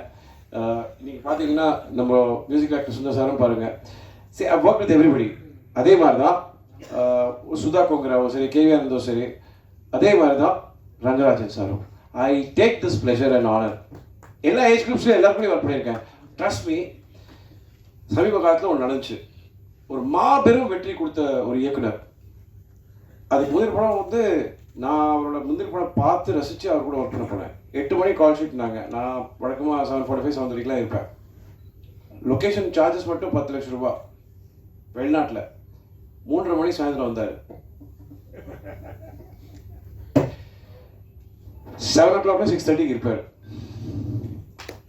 That's the commitment, dedication. Sir அவ்வளோ அமைதியாக இருக்கான்னு பார்த்து ஏமாறாதீங்க. சுனாமிக்கு முன்னாடி ரொம்ப அமைதியாக இருக்கும். சத்தியமாக என்னால் முடியவே இல்லை சார். பிரேக்கே கொடுக்க மாட்டார். ஓட்டம் ஓட்டம் ஓட்டம் ஓட்டம் ஓட்டம். ஏன்னா அவரோட பயம் என்னென்னா, தாமதம் ஆகிடக்கூடாது, நேரத்தில் முடித்து ப்ரொடியூசரோட செலவை மிச்சம் பண்ணணும், டைமில் முடிச்சிடணும்னு. அந்த கடைசி 6:30 மணி வரைக்கும், அந்த 6:30 அப்படி சொல்கிற வரைக்கும் இன்னும் எதனா ஒரு ஷார்ட் எடுத்துடலாமா, கேட்டு கூட வந்துட்டு இருப்போம். ஓகே அப்படின்றாரு. அதாவது இந்த கடைசி நிமிஷத்து வரைக்கும் வேலை செய்யணும்னு ஆசைப்படுறாரு. I really appreciate people. யாராவது இந்த மாதிரி வேலை செய்யணும்னு ஆசைப்படுறாங்க பார்த்தீங்களா? You should encourage. And I'm glad sir, அவரோட இந்த கனவில் நான் எழுந்திருக்கேன்னு ரொம்ப சந்தோஷப்படுறேன். நான் இன்றைக்குமே எனக்கு தெரிஞ்ச சினிமா தான். எனக்கு எழுத படிக்க தெரியாது, படிப்பு ஏறல, டிகிரி முடிச்சிட்டேன். பட் எனக்கு சினிமா தவிர்த்து எதுவுமே தெரியாது. நண்பன் படத்தோட காட்சி மாதிரி தான் எங்கள் அப்பா கிட்ட சொன்னார். எனக்கு எதுவுமே ஏற மாட்டேங்குது. ஸோ சுற்றி உடைச்சு பார்த்தாலும் எனக்கு சினிமா தான், சச்சோமா மாதிரி தான். நீங்கள் பாருங்களேன், இன்றைக்கும் அதே அப்படியே இருப்பாங்க. She is actually the inspiration. வரும்போது சீடை முறுக்கு எல்லாம் கொடுத்து ஏதோ ஒன்று எல்லாரும் சிரிச்சு பேசிக்கிட்டே இருப்பாங்க. That's good vibes. நான் கடைசி வரைக்கும் சினிமா தான் இருக்கணும்னு ஆசைப்பட்றேன். I am very very happy to be in cinema. Please, நம்ம எல்லாருமே வந்து நம்ம இண்டஸ்ட்ரி பற்றி நிறையா கிண்டல் பண்ணுறோம். நான் ராஜன் சார் இருக்கும்போது பேசணும்னு நினச்சிட்டு இருந்தேன். சார், தண்ணி அடிக்கிறதுல ஆண் பெண் அந்த வேறுபாடுலாம் கிடையாது. அது யார் சொன்னாங்க அந்த கலாச்சாரம்னு சொல்லி? அதெல்லாம் ஒன்றும் கிடையாது சார். அதே மாதிரி ஆடைகள் பற்றியும் வந்து சொல்லக்கூடாது. எது போட்டுக்காதீங்க. ஒரு தயாரிப்பாளர் வந்து இயக்குனர் வந்து தயாரிப்பாளர் கேட்பாரு, எனக்கு ஆகாயம் வேணும், சந்திரன் வேணும், சூரிய வேணும், கொடுத்துருவாங்களா? இல்லைல்ல. எங்களுக்கு தெரியும் சத்யஜி சார் உங்களுக்கு அந்த விஷயம் தெரியுமா? பக் மாடப்புற லொக்கேஷன் வந்து டைரக்டர் வந்து அந்த லொக்கேஷன் சரியில்லைன்னு சொன்ன உடனே ஓகேன்னாரு. அதுக்கப்புறம் நீங்களே போட்டு எடுத்துக்கோங்கன்னு அடுத்த வாட்டி கேட்கும்போது செட்டு போட்டு எடுத்தாங்க. படம் பார்த்து வந்து பாராட்டிட்டு வெரி நைஸ், கங்க்ராச்சுலேஷன், நல்ல முடிவு பண்ணீங்கன்னு சொன்னார். நான் ஒரு பாட்டு ஹிட்டு, படம் ஹிட்டு, திருப்பி கொடுத்துருவா காசுன்னு சொன்னார். That is my policy. கேட்டது கொடுத்தேன், பயன்படுத்தலை. திரும்ப கொடுக்க மாட்டேன், நான் என் பாலிசியை மாற்ற மாட்டேன். That means I am manipulative, சந்தர்ப்பவாதி. That is how it is. அதே மாதிரி தான் சொல்கிறேன். நீங்கள் இன்னைக்கு போய் வந்து சாய்பல்லியா அவங்களுக்கு வந்து அந்த மாதிரி ஆடை கொடுத்து பாருங்க, ஒத்துப்பாங்களா? வேண்டாம்னு சொல்ல கற்றுக்கிட்டோம், அவ்வளோதான். எது பிடிக்கும் எது பிடிக்காதுன்னு மக்கள் டிசைட் பண்ணிக்கிட்டோம் சார். சினிமா அதாவது இன்னைக்கு 5 வருஷம் ஆச்சு சார். எனக்கு தெரிஞ்ச என்னோட ஃபேவரட் ஃபிலிம் வந்து சதுரங்கம். அந்த படம் வந்து பூஜைக்கே விற்று போச்சு. ஆனால் அந்த படத்தை வந்து ஏதோ ஒரு வகையில் கொண்டுட்டாங்க. என்ன பண்ணி பார்த்தாலும் தெரியல, யாரோட தப்புன்னு தெரியல, எல்லா உழைப்பும் போச்சு. திடீர்னு ஒரு படம் 12 வருஷம் கழிச்சு ரிலீஸ் ஆகுது, ஓடுது. குட் வைப்ஸ், சந்தோஷப்படும் sir. It's a very nice thing. அதாவது யாருக்கு என்ன பிடிக்கும் சொல்லவே முடியாது. நம்ம இண்டஸ்ட்ரி அதாவது சார் எல்லாரும் நம்ம ஊரில் வந்து தொழில் பண்ணுவாங்க, இங்கே தான் கற்றுப்பாங்க. ஸ்டுடியோலாம் இங்கே தான் இருந்துச்சு. ஹைதராபாத் 25 ஸ்டுடியோ இருக்கு. It feels very sad. At least தயாரிப்பாளர் சங்கத்துக்கும் பெப்சிக்கும் ஆஃபீஸஸ் இருக்கு, நடிகர் சங்கத்துக்கு இல்லை. இது கவலைப்படக்கூடிய விஷயம் சார். இதை பற்றி நம்ம யோசிப்போம். ஒற்றுமை இல்லை சார். பிரச்சனை என்ன தெரியுமா சார்? எல்லாம் வந்து 2 கட்சியாக பிரிஞ்சிருக்காங்க. ஒன்று சேர்ந்து முதல்ல இந்த இண்டஸ்ட்ரியை காப்பாற்றுவோம் sir. That is what we need. Cinema ரொம்ப ஆரோக்கியமாக இருக்கும். சம்பளம் ஏற்றல சார். எனக்கு இன்னும் போன படத்தை இப்போ ரிலீஸ் ஆன படத்துக்கு கூட எனக்கு 10 லட்சம் பாக்கி இருக்கு. It's okay. நான் ஒரு படம் வந்து முழு சம்பளம் வாங்கியிருக்கேன். வாங்கிட்டு அந்த தயாரிப்பாளருக்கு நான் திருப்பி கொடுத்துருக்கேன். அதுக்கு மேலே திருப்பி கடன் வாங்கி கொடுத்துருக்கேன். நம்ம இட்ஸ் அ ஃபேமிலி, அவ்வளோதான். I am very happy that I am still there in this industry. இன்றைக்கும் எனக்கு படங்கள் கிடச்சிட்டு இருக்கு, ஓடிக்கிட்டு தான் இருக்கேன். 48 மணி நேரத்தில் நான் 7 மணி நேரம் தூங்கியிருப்பேன். துபாய், ஹைதராபாத், விஜயவாடா, இப்போ சேலம் போயிட்டு இங்கே வந்திருக்கேன். Still same vibe. ஏன்னா it feels nice. Rangarajan sir மாதிரி எனர்ஜெட்டிக் பீப்புள் பார்க்கும்போது சார் டிசிப்ளின் லைஃப்ல இருந்துச்சு, every thing is there sir. I still feel happy that இந்த மாதிரி ஒரு ஆசையோடு எடுத்துகிட்டு வந்து கொடுக்குறாங்க. Let us watch it, encourage sir. எனக்கு நல்ல ஞாபகம் இருக்குது, அந்த டைமில் வந்து அவரோட படத்தோட போஸ்டர் அப்போ கை தட்டியிருக்காங்க. நான் டைரக்டருக்கு டைட்டில் கார்டு கை தட்டுறாங்களே நம்ம கேட்டிருக்கேன். இதுதான் புரியுது. It's very rare to C directors title கார்டுக்கு கிளாப்ஸ் இன்னைக்கு. Right sir? நீங்கள் வந்து சூப்பர் ஸ்டார் வந்ததுன்னா விசில் அடிக்கிறோம், எல்லாம் இளைய தளபதியோ தலை அப்படின்னா அடிக்கிறோம். Directors those are days. நீங்கள் பார்த்தீங்கன்னா ஆர்கே செல்வராஜ் சார் காம்ப்ரமைஸ் பண்ண மாட்டார். Grandeur. They gave heart and soul, and please let's all be unity-யோட நம்ம இண்டஸ்ட்ரியை திருப்பி அதெல்லாம் பெட்டர் ஆக்க முடியுமா, இன்னும் ஸ்டுடியோஸ் உருவாக்க முடியுமான்னு பார்ப்போம். I love Tamil cinema. எனக்கு என்னன்னா வந்தவங்க எல்லாருக்கும் வேலை கொடுத்துருக்கு, இன்னைக்கு எனக்கு வேலை கொடுத்துக்கிட்டே இருக்கு. இடையில எதனா ஃப்ளாப்லாம் கொடுத்தா கூட பாருங்க, டப்புன்னு திருப்பி ஒரு வேலை கொடுத்துரும். ஒரு வாட்டி மக்கள் மனசுல இடம் பிடிச்சிட்டோம்னா you're always there, and I'm very happy that உங்க மனசுல எனக்கு இடம் கொடுத்துருக்கீங்க. அவங்களுக்கும் நம்பிக்கை இருக்கு. ஒரு நல்ல படம் வச்சுன்னா தம்பி கண்டிப்பா நான் இன்னும் காதலிச்சு தான் இருப்பேன். காற்று கழுத்து புரியாக இங்கே நிறைந்த பேர் காதல் மட்டும்தான். இப்போதான் அவங்க கேட்டாங்க, ஐயோ பேர் சொல்ல மறந்துட்டேன் அப்படின்னு. இன்னொரு படம் கூட கூட சேர்ந்து நடிச்சாங்கன்னு மறந்துட்டாங்க. ஸோ அவங்க இடையில கேப்ல கேட்டாங்க, அம்மா இப்போ யார் உங்க கேர்ள் ஃப்ரெண்ட்னாங்க. நான் ஒன்று எஸ் வந்தனா அப்படின்னு அப்படின்னாங்க. You know what? It's love. Let's all be happy. Let's be lively and let's not fight. Enjoy doing movies. ஆக்டர்ஸோட சேலரி நீங்கள் தான் ஏற்றுறீங்க, போட்டு எல்லாம் கொடுத்துறீங்க. அதுக்கப்புறம் ஏன் கம்ப்ளைண்ட் பண்ணுறீங்க? கொடுக்க முடியாதவங்க கம்ப்ளைண்ட் பண்ணுறாங்க, கொடுக்குறவங்க கம்ப்ளைண்ட் பண்ணுறாங்களா? Thank you sir, love you all. Thank you sir and congratulations. And Roja கூட்டத்துக்கு அப்புறம் திரும்ப ஒரு சூப்பரான மூவி வந்து ஹிட் கொடுக்க போறீங்க. ரொம்ப சந்தோஷமா இருக்கு, ரொம்ப பெருமையாகவும் இருக்கு. So congratulations once again. And இந்த படத்துக்கு இருக்க பாடல் வரிகள் ரொம்ப அழகா பார்க்கும் போதும் சரி கேட்கும் போதும் சரி ரொம்ப அழகாவே வந்திருக்கு. எஸ், காதல் மதி அவர்களை மேடைக்கு வருமாறு அன்போடு அழைக்கின்றேன். இந்த படத்தோட பாடல் ஆசிரியர் காதல் மதி சார் அவர்களை மேடைக்கு வருமாறு அன்போடு அழைக்கின்றேன். பார்த்து வாங்க sir.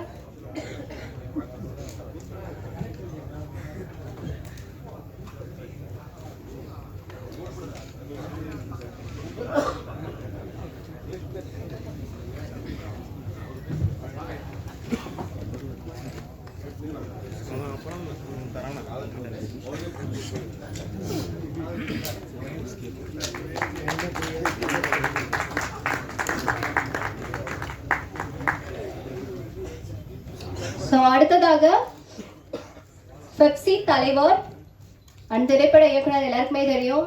One of the talented director, everybody knows that. தென்னிந்திய திரைப்பட தொழிலாளர்கள் சம்மேளனம் தலைவர் ஆர்.கே. செல்வமணி சார் அவர்களை பேசுவதற்காக அன்போடு அழைக்கின்றேன். எங்க தயாரிப்பாளர் பத்தி சொல்ல ₹1 பாக்கி வைக்கல, முன்னாடியே கொடுத்துட்டாரு. அதான் அவரு ரொம்ப ரொம்ப கனிமா இருப்பார், ரொம்ப கரெக்டா இருப்பாரு. சொன்ன வாக்கு கரெக்டா காப்பாத்தாரு. இவங்கெல்லாம் நல்லா இருக்கணும், நம்ம காப்பாற்றணும் சினிமாவை. தயவு செய்து எந்த படம் போய் பார்க்கணும் பார்க்க கூடாது, எது நல்லா இருக்கு நல்லா இருக்காது அது சொல்லாதீங்க.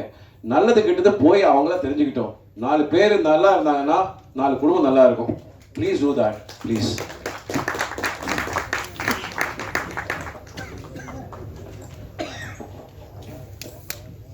அனைவருக்கும் வணக்கம். கொஞ்சம் காதல் கொஞ்சம் மோதல் இந்த இசை வெளியீட்டு விழாவுக்கு வந்திருக்கிற அனைத்து நண்பருக்கும் என்னுடைய மாலை வணக்கம்.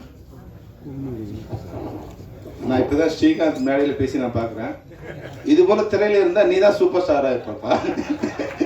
இவ்வளோ எனர்ஜெட்டிக்காக இருக்க, நீ ஏதோ சாம்பார் மாதிரி வந்து சாம்பார் மாதிரி போயிட்டு இருக்க. இவ்வளோ எமோஷனாக இவ்வளோ ட்ரூத்ஃபுல்லாக இருக்க, இவ்வளோ இதுவாக பேசுகிற. நீ இதையே உன்னோட ஒரிஜினல் கேரக்டரா நீ பண்ணி இருக்கணும். நீ வந்து படத்துலயே நீ பண்ணோம். அது இல்ல அதுலயும் இப்ப என்ன பார்த்தா அந்த மௌனராத்துல சந்திரமோகன் மாதிரியே தெரிஞ்ச நீ அவ்வளவு. இதுல நீ 10% பண்ணியிருந்தாவே நீ வந்து. ஆனாலும் 25 வருஷம் ஆச்சுங்கிறத நம்பவே முடியல என்னால.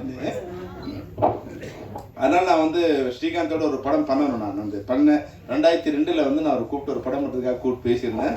அப்போ ஏதோ ஒரு கான்ட்ராக்டில் இருந்தேன், ஆஸ்கர் மூவிஸ்க்கு அடுத்து ஏதோ படம் பண்ணணும் அப்படின்னு. அதனால் நான் அந்த படம் பண்ண முடியாமல் போச்சு வந்து. ஏன்னா அந்த பன்னீர் வந்து அவரோட என்னோட கேமராமேன் அவர் அந்த படம் பண்ணிட்டு இருந்தார். ஸ்டில்ஸ்லாம் எனக்கு முதல்ல கொடுத்துருந்தார். அப்போ நான் பார்க்கும்போது ரொம்ப எனக்கு வந்து 90ல் பிரசாந்தை பார்த்த மாதிரி அவ்வளோ வந்து ரொம்ப சாஃப்டாக ரொம்ப அழகாக ஒரு தெரிஞ்சுது. சரி இவர் எப்படி வச்சு அடுத்து ஒரு லவ் சப்ஜெக்ட் பண்ணலான்னு வந்து ட்ரை பண்ணேன். அப்போ வந்து இல்லை சார் அந்த அக்ரிமெண்ட்டில் இருக்கேன்னு சொன்னார். அதனால் எனக்கு பண்ண முடியாமல் போயிடுச்சு. ஒருவேளை நான் பண்ணியிருந்தா நீ வந்து நம்ம சேர்ந்து ஒரு படம் பண்ணிக்க வாய்ப்பு எனக்கு நான் மிஸ் பண்ணிட்டேன் அவ்வளோ. இந்த விழாவுக்கு நான் வந்து இங்கே வருகை தருவதற்கு முக்கிய காரணம் வந்து இயக்குனர் கே. ரங்கராஜ் அவர் தான். ஏன்னா அவர் வந்து தமிழ் சினிமாவில் மற்றவங்களாம் இப்போ சொல்கிற மாதிரி எனக்கு தெரியல வந்து அவ்வளோ எல்லோரும் அதிகமாக அவர் கோவப்படுவார் அப்படிப்படுவார். நான் வந்து 30-35 வருஷமாக நான் அவரை பார்த்துட்டு இருக்கேன். ஒரு தடவை கூட கோவப்பட்டு நான் பார்த்ததே இல்லை. அவர் வந்து இல்லை நீ ஒரு தடவை அப்படி சிரித்த மாதிரியே தான் இருப்பார். அவர் வந்து சாஃப்டாக அமைதியாக வருவார், அமைதியாக போவார். ஏன்னா அப்போ நான் வந்து மணிவண்ணன் சார்ட்ட ஒர்க் பண்ணியிருக்கும் போது மணிவண்ணன், ரங்கராஜ், மனோபாலா இவங்க 3 பேரும் அந்த பாக்யராஜரோட பாரதிராஜரோட அசிஸ்டண்டாக இருக்கும்போது இவங்க 3 பேர் சமகாலத்தில் படம் பண்ணியிருந்தால எனக்கு வந்து மணிவண்ணன் சார் வந்து ஒரு அப்பா மாதிரின்னா அவர் சித்தப்பா இல்லை பெரியப்பா மாதிரி தான் எனக்கு வந்து அந்த ஒரு ஃபீல் தான். அதனால் அவர் கூப்பிட்ட உடனே இந்த நிகழ்ச்சி எப்படி இருந்தாலும் வந்துடணும், அது என்ன சொன்னாலும் வரணும் அப்படிங்கிற மாதிரியான அவர் விட்டு பெரிய பழக்கம் இல்லாமலே அவர் மேலே வந்து எனக்கு ஒரு உறவு வந்து திரைத்துறையில் வந்து ஒரு ரசிகனாகவும் சமகாலத்தில் ஒர்க் பண்ணும்போது என்னுடைய மணிவண்ணனோட கொலிகாக இருந்ததால் வந்து அவர் மேலே அளவு கடந்த அன்பு. நான் வந்து விஜயகாந்த் சாரோட படம் பண்ணணும் அந்த ஸ்டேஜில் அங்கே இருக்கும்போது அவர் தர்மபுரம் படம் பண்ணிட்டு இருந்தார். அப்போ வந்து போகும்போது எனக்கு வந்து அப்போ பார்த்து பழக்கம். அப்போ வந்து எல்லா இடங்களையும் நான் பார்த்த எல்லா இடங்களுமே வந்து ஒரு அமைதியான மனிதராக தான் அவர் நான் பார்த்துருக்கேன். இப்போ நான் வந்து சாங்கை பார்க்க முடியல, ட்ரெய்லர் மட்டும் தான் பார்த்தேன். ஆனால் அதுவே வந்து ஒரு பானை சோற்றுக்கு ஒரு சோறு பதங்கிற மாதிரி வந்து அந்த கலர்ஃபுல்லாக வந்து அது ரொம்ப அழகாக வந்து ஹீரோயின் ரொம்ப அழகாகவும் ஹீரோ ரொம்ப அழகாகவும் ஒரு எனர்ஜெட்டிக்காகவும் இருந்தது. பார்த்தா ஒன்று ரொம்ப சந்தோஷமாக புது நியூ ஃப்ரேம் பார்க்குற மாதிரி இருந்தது. எல்லா இடத்துலையும் என்னென்னா வைன் வந்து ரொம்ப நாளானா அந்த வைனுக்கு ரொம்ப அதிகம். இப்போ எக்ஸ்பீரியன்ஸ் ரொம்ப அதிகமான அதை படித்தவங்க ரொம்ப ப்ரொஃபஸர் ரொம்ப அதிகமாக படிச்சிருந்தானா அவருக்கு ரொம்ப வேல்யூ அதிகம். ஆனால் தமிழ் சினிமாவில் மட்டும் எக்ஸ்பீரியன்ஸ் இருந்தால் அவனை ஒதுக்கி தள்ளிடுவாங்க. 3 அவங்க அன்ஃபிட் ஆகிறதுக்கு 3 இது இருக்குது சினிமாவில் வந்து. அவங்க வந்து எக்ஸ்பீரியன்ஸ் இருக்கணும் இருந்தால் அவங்க அன்ஃபிட்டு. அந்த பட்ஜெட்டுக்குள்ளே படம் எடுத்துட்டாங்கன்னா அவங்க அன்ஃபிட்டு. குறைஞ்ச அந்த பிளான் பண்ணி படம் எடுத்தாங்கன்னா இப்போ அன்ஃபிட். இதுதான் இப்போ தமிழ் சினிமாவோட வந்து டயக்ராம் இதுதான். இப்போ இந்த டயக்ரத்தை இந்த கட்டுமானத்தில் ஒரு வீடு கட்டும்போது எப்படி இருக்கும் அந்த வீடு? ஒரு வீடு வந்து கட்டுமானத்தில் வஸ்திவாரத்தை வந்து பிளான் பண்ணி அதுக்கேற்ற மாதிரி வீடு கட்டினா அந்த வீடு வந்து சிறப்பாகவும் உறுதியாகவும் இருக்கும். ஆனால் எந்த விதமான கட்டுமானமும் இல்லாமல், எந்த விதமான அஸ்திவாரமும் இல்லாமல், எந்த விதமான பிளானும் இல்லாமல் வந்து படம் எடுத்துட்டு அப்புறம் சினிமா நல்லா இல்லை, சினிமா நல்லா இல்லைன்னு சொன்னால், சினிமா நல்லா இருக்குது. அந்த தயாரிப்பாளர்கள் அந்த உறுதியை, அந்த வந்து அந்த அந்த பவரை வந்து கைவிட்டுட்டாங்கன்னா அந்த திரைப்படம் சரியாக வராது. யாராவது ஒரு பாஸ் அந்த இடத்துல இருக்கணும். எனக்கு யார் பாஸ்? எனக்கு தயாரிப்பாளர் தான் பாஸ். அப்போ அவருக்கு எனக்கு பாஸாக இருக்கிற வரைக்கும் அந்த திரைப்படம் நல்லா வரும். வேற யாராவது பாஸ் ஓவர் பண்ணாங்கன்னா அந்த திரைப்படம் சரியாக வராது. அதுதான் தமிழ் சினிமாவில் உள்ள எந்த தொழிலையும் பணம் போடுறவங்க முதலாளியாக இருக்கிற வரைக்கும் அந்த தொழில் சிறப்பானதாக இருக்கும். அதை விட்டுட்டு வேற யாராவது வந்து அங்கே வந்து பவர் எடுத்தாங்கன்னா அது சரியாக வராது. அதுதான் தமிழ் சினிமாவோட இன்னைய நிலைமைக்கு காரணம். ஆனால் வந்து ரங்கராஜ் சார் இருக்கும்போது நான் வந்து அவரோட ஒர்க் பண்ணல. ஆனால் வந்து அவருக்கு கதை எழுதின ஒரு செல்வராஜ் சாரோ, கலைமணி சாரோ, அவங்க வந்து 3 பேரை பற்றி ஒரு கம்பேர் பண்ணி சொல்லுவாங்க. அதாவது எப்படின்னா, மணிவண்ணன் சாருக்கு வந்து ஒரு கதை வசனம் எழுதி கொடுத்தா அவர் வாங்கி போவார். அந்த கதை வசனம் அப்படியே திரும்பி வந்துடுமா நமக்கு. அந்த பேப்பர் வாங்கி வச்சுப்பாரு. அவர் கதையோ அவர் வசனமாக எடுப்பார். அதனால் அந்த கதையை நம்ம இன்னொரு படத்தில் யூஸ் பண்ணலாம், அந்த வசனத்தை இன்னொரு படத்தில் யூஸ் பண்ணலாம். அது வந்து இதுவே பண்ண மாட்டார். அப்புறம் எப்போ எடுப்பார்னு தெரியாது, வெண்ணொரு நாள் எடுப்பார்னு. ஆனால் ரங்கராஜ் சார் எப்படின்னா 9 to 6 5 சீனுன்னா அது வந்து 8:30க்கே அந்த ஷூட்டிங் ஆரம்பிச்சிடுவார். கரெக்டாக வந்து 6 o'clock முடிக்கணும்னா கடைசியில் முடியும்னு அந்த 6:15 கொண்டு போய் முடிப்பார். அவ்வளோ ஷார்ப்பாக அந்த சீனை 5 சீனை கரெக்டாக முடித்து நீட்டாக முடித்து அந்த சீன் நம்ம பார்க்கும்போது ஆஹா நம்ம சீன் அப்படியே இருக்குது அப்படிங்கிற மாதிரி ஒரு சந்தோஷமாக இருக்கும். மனோபலம் எப்படின்னா 9 மணிக்கு ஷீட் ஆரம்பித்து 1:30 மணிக்கெலாம் அந்த சீனை முடிச்சுட்டு சீனை கொடுன்னு கேட்பான். அவ்வளோ அர்ஜென்ட்டு அவனுக்கு. அது இன்னும் கொஞ்சம் நேரம் எப்படி இருந்தாலும் எல்லாத்தையும் பேக்கப் பண்ணணும். அப்போ எப்படி இருந்தாலும் 5 சீன் தான் எடுக்க வரோம்னா அந்த 5 சீனை இன்னும் கொஞ்சம் நேரம் ஒர்க் அவுட் பண்ணி மெதுவாக எடுக்கலாம் அப்படிலாம் இல்லை. அந்த அடிப்படையில் எடுக்கணும் எடுத்துகிட்டே இருப்பாங்க அப்படிங்கிற மாதிரி. அப்போது முதல்ல நான் சொல்கிறது 30 வருஷத்துக்கு முன்னாடி நான் உதவி இயக்குனராக இருக்கும்போது ரங்கராச்சாரியனை பற்றி ஒரு அளவீடு என்னென்னா, அந்த சரியான நேரத்தில் சரியாக திட்டமிட்டு மிக சிறப்பாக செய்யக்கூடிய வெற்றி தோல்விங்கிறது வந்து வாழ்க்கையில் யாராலும் முடிவு பண்ண முடியாது. வெற்றி தோல்வி வந்து என்னுடைய திறமையை வந்து மதிப்பிடுறது கிடையாது. நான் எடுக்கிற கதை அது சிலர் பிடிக்கலாம், பிடிக்காமல் போகலாம். அது ஒரு வேவ் இருக்குது. அதனால் அந்த வெற்றி தோல்விங்கிறது வந்து ஒரு தொழில்நுட்ப கலைஞரோட தகுதியை தீர்மானிப்பதல்ல, அந்த படத்தோட தரம் தான் தீர்மானிக்கும். இந்த படத்தை பார்த்தோன்னே இன்றைக்கி சொன்னார் இல்லையா வந்து ராஜன், இந்த படம் இது போல இருக்குது அப்படின்னு சொன்னார் இல்லையா, அதுதான் வந்து ஒரு இயக்குனரோட இல்லை ஒரு படைப்பாளியோட தரத்தை தீர்மானிப்பது அந்த படத்தோட எப்படி எடுத்திருக்காங்கிற விஷயம் தானே தவிர அந்த படத்தோட வெற்றி தோல்வி இல்லை. அதனால் நிச்சயமாக இப்போ வந்து ஒரு காலம் மாறு. இப்போ ராஜன் சார் சொன்ன மாதிரி ராஜன் சார் சொன்னார், அது சொன்னதுலேயே எனக்கு ரொம்ப வருத்தமான விஷயம். தமன்னா மாதிரி தங்கச்சிக்குன்னு சொன்னார். தமிழ்நாட்டில் 8 கோடி பேர் வருத்தப்படுவாங்க தமன்னா மாதிரி தங்கச்சி சொன்ன உடனே. அதை தவிர அவரோட கருத்து எல்லாத்தையும் நம்ம எடுத்துக்கலாம். மிக சிறப்பாக சொன்னார். அதாவது தமிழர் பண்பாடுன்னு ஒன்று தான். இப்போ ஏன் தமிழர் பண்பாடை பற்றி பேச வேண்டிய ஒரு சூழ்நிலை வருதுன்னா, தமிழுங்கிறது வந்து ஒரு சாம்பல் பூத்த நெருப்பு. பார்க்குறவன் அது சாம்பல் நினச்சி கை வச்சானா சுடும். எல்லாருக்கும் தான் அது சினிமாவுக்கும் சரி அரசியலுக்கும் சரி அது சாம்பல் பூத்த நெருப்புங்கிறது அனைவரும் உணரணும். இல்லைன்னா அது தொட்டால் அவன் கையை சுடும். இந்த நெருப்பை அணைப்பதற்கு யாராலும் முடியாது. இது கால நெருப்பு. இது வந்து பல்லாயிரம் ஆண்டுகளாக 10,000 ஆண்டுகளுக்கு மேலாக அணையா நெருப்பாக இருக்குது. கொஞ்ச நேரத்தில் அது வந்து சாம்பல் பூத்துருக்கும். நீங்கள் ஊதி பார்த்தீங்கன்னா தெரியும். ஊதினா உங்கள் வாய் வெந்து போயிடும். அதனால் தயவுசெய்து நீங்கள் அவங்க வேலையை பார்த்துக்கிட்டு இருக்கீங்க, அவ்வளோதான். எங்களுடைய கலாச்சாரத்தை பண்பாட்டை வந்து நீங்கள் யாரும் அழிக்க முடியாது. அதனால் வந்து அதுக்காக வந்து வேறு வழியில் வேறு இது வர வேண்டிய அவசியம் எங்களுக்கு இல்லைன்னு தான் நான் உறுதியாக சொல்ல முடியும். தமிழ் மொழி கல் தோன்றி மண் தோன்றா காலத்துக்கு முன் தோன்றிய குடி. இது வந்து அதனால் இது இன்னும் வந்து 10,000 வருஷம் இல்லை, 100,000 வருஷம் இந்த மொழி வாழ்ந்துக்கிட்டே இருக்கும். அதுக்கு ரங்கராஜ் மாதிரியான இயக்குநர்களே அது பிரசவிச்சுட்டே இருக்கும். அது யாரும் வந்து அது கடவுள் காலம் வந்து அதுக்குண்டான படைப்பாளிகளை அது வந்து அனுப்பிச்சிட்டே இருக்கும். அந்த மொழியையும் அந்த கலாச்சாரம் காப்பாற்றுவதற்கு அதை அனுப்பிச்சிட்டே இருக்கும். அது வந்து அது போன்ற ஒரு இயக்குனர் தான் வந்து எங்களுடைய ரங்கராஜ் சார். நிச்சயமாக உங்களுக்கெல்லாம் பத்திரிகையாளருக்கு வந்து மிக மிக தாழ்மையான ஒரு வேண்டுகோள்னா, உங்களுக்கு ஒரு தர்மம் இருக்குது. உங்களுக்கெல்லாம் ஒரு காலத்தில் செய்தி கொடுத்தோம், நட்பு கொடுத்தோம், உங்களையெல்லாம் வளர்த்த ஒரு இயக்குநர்களை ரங்கராஜ் சார் ஒரு முக்கியமான ஒரு நண்பராக இருந்திருப்பார். அந்த தர்மத்தை நீங்களை வச்சுட்டு உங்களுக்கு இப்போ வந்தவங்களுக்கு இல்லாமல் இருக்கலாம், இல்லை உங்கள் மூத்தவராக இருக்கலாம், இல்லை உங்களோட அப்பாவாக இருப்பார், இல்லை உங்கள் சகோதராக இருந்திருக்கலாம், இல்லை உங்கள் முன்னோடியாக இருக்கிற அனைத்து பத்திரிகையாளருக்கும் மிக நெருங்கிய நண்பராக, மனிதாபிமானம் உள்ள ஒரு நண்பராக வந்து ரங்கராஜ் இருந்திருப்பார். அதனால் ஒரு தாய்க்கு பண்ண வேண்டிய கடமை மாதிரி இந்த பத்திரிகையாளர்கள் இந்த ரங்கராஜ் சார் ஒரு படத்தை நீங்கள் காப்பாற்ற வேண்டியது உங்களுடைய தர்மம். நான் வந்து உங்கள் தயவு செய்து கேட்குறேன், என் படத்தை கூட நான் கேட்கல. ஏன்னா இது போன்ற மிகச்சிறந்த மனிதர்கள் இது என்ன இப்போ டைரக்ட் சொன்னார். இப்போ வந்து ஸ்ரீகாந்த் சொல்லும்போது சொன்னார், அவர் 4 மணிக்கு வந்தார், 3 மணிக்கு வந்தார், அப்படிலாம் இல்லாமல் இந்த படத்துக்கு ஒரு 2-3 தடவை பிரச்சனை வந்தது.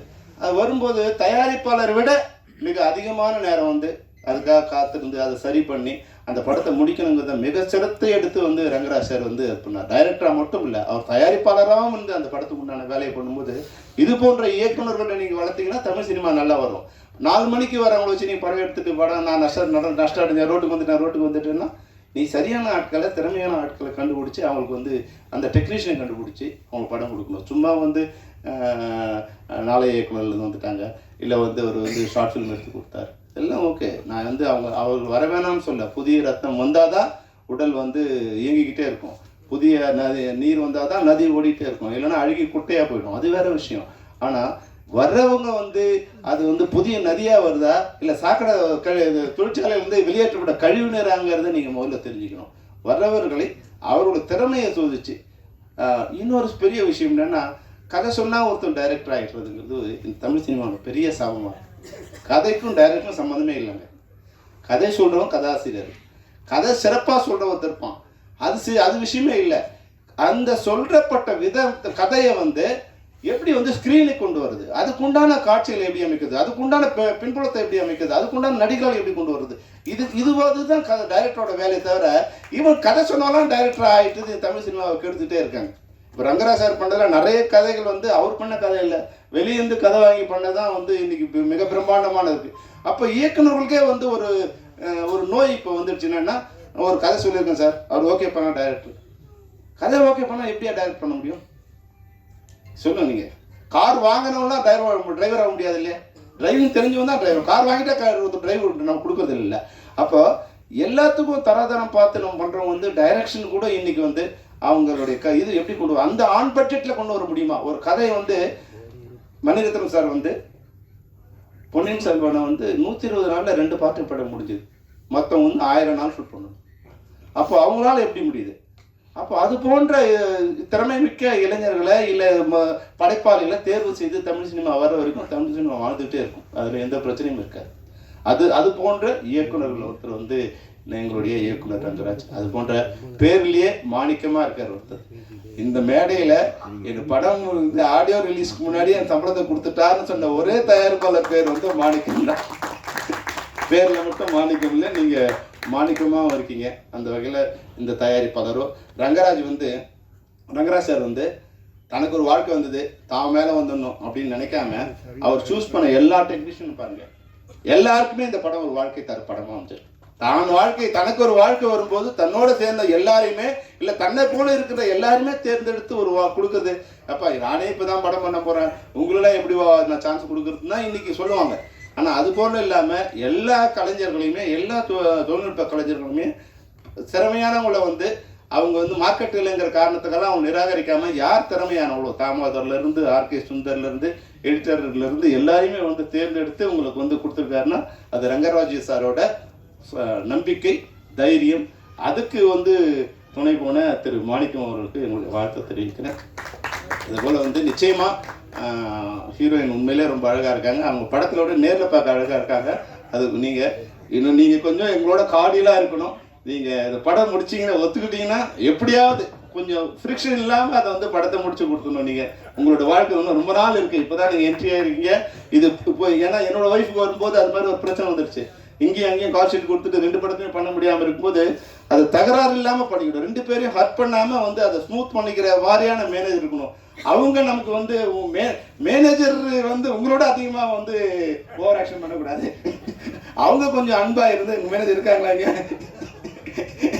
ஏன்னா நமக்கு வர்றவங்க வந்து நம்ம ஒரு ஸ்டேஜ் வர்ற வரைக்கும் அவங்க நமக்கு பொலைட்டாக இருந்தாங்கன்னா அது கொஞ்சம் சீக்கிரமாக முடியும். அப்படி இல்லாமல் வந்து அவங்க நம்ம செலிபிரிட்டியோட ஃபெமிலியார்ட் வச்சு அவங்க கொஞ்சம் பண்ணாங்க, அதிகமாக பண்ணாங்கன்னா அந்த கோபம் வந்து நம்ம மேலே தான் ஹீரோ மேலேயோ இல்லை ஹீரோயின் மேலே தான் வரும். அதனால் அவங்க நம்மளுடைய மேனேஜர் வந்து நமக்கு நேரம் இல்லைங்கிறதுக்காக தான் நம்ம மேனேஜர் வச்சுக்கோங்க. மேனேஜர் பிடிக்கிறதுக்கே ஒரு வேலையாக இருக்குது. அவருக்கு ஃபோன் பண்ணா எடுக்கல சார், நீங்கள் எனக்கு ஃபோன் பண்ணி கொடுங்க சாருங்கிற நிலைமைக்கு வந்து அது போன்ற இருக்கிற மேனேஜர்களை நீங்கள் மாற்றிக்கணும்.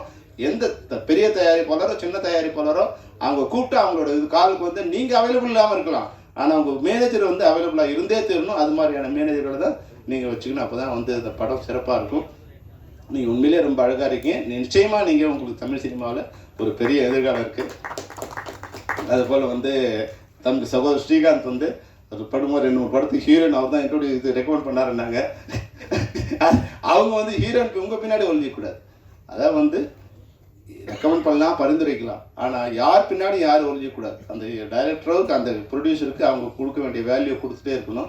அப்போ தான் வந்து அந்த இப்போ எப்படி நீங்கள் எல்லாரும் சேர்ந்து இந்த படத்தை சிறப்பாக முடிச்சிங்களோ அது உங்களுக்கு எவ்வளோ சிரமம் இருந்தது அது தெரியாது. இந்த சிரமத்தெல்லாம் வந்து நம்ம வெளியே சொல்ல வேண்டிய அவசியம் இல்லை. ஆனால் நீங்கள் ஸ்க்ரீனில் என்ன கொடுக்குறீங்க, உங்கள் ஸ்க்ரீனை பார்க்கும். இந்த படத்தில் இல்லை சார், இந்த படத்தில் இல்லை. இந்த படத்தில் வந்து ரங்கராஜ் சார் தான் சூஸ் பண்ணான்னு சொன்னார்.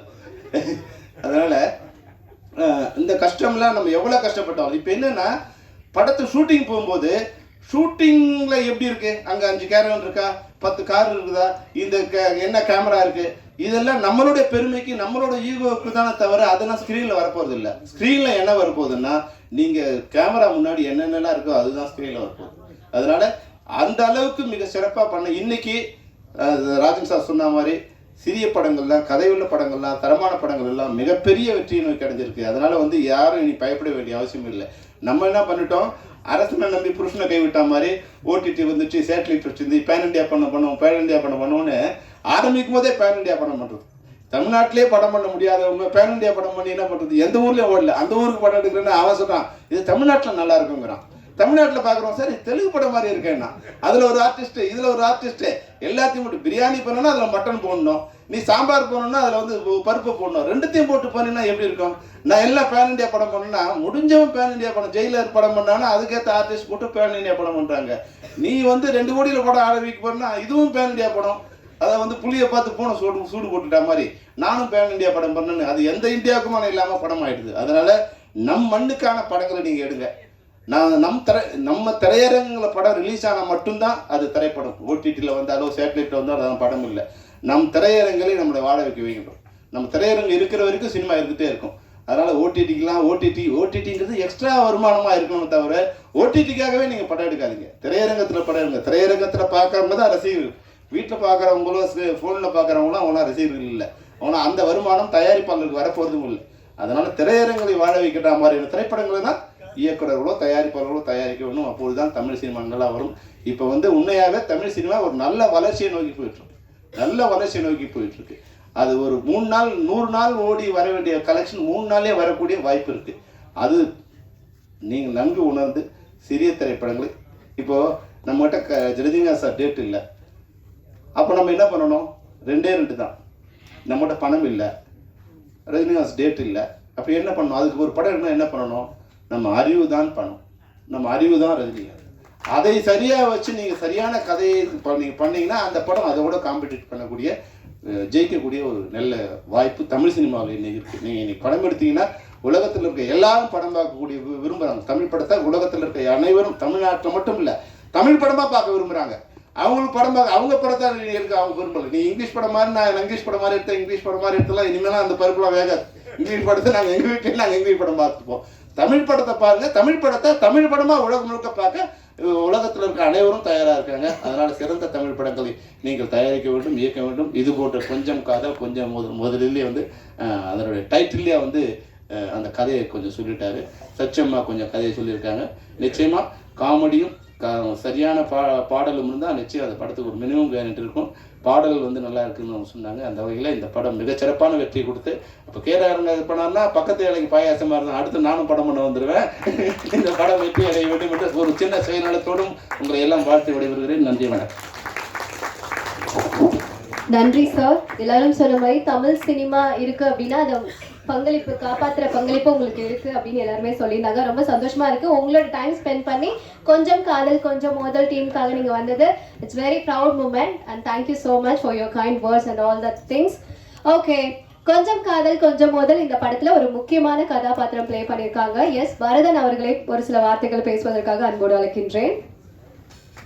பரதன் சார் ஒரு சில வார்த்தைகள். நன்றி, வணக்கம். அபவுட் திஸ் கொஞ்சம் காதல் கொஞ்சம் மோதல்.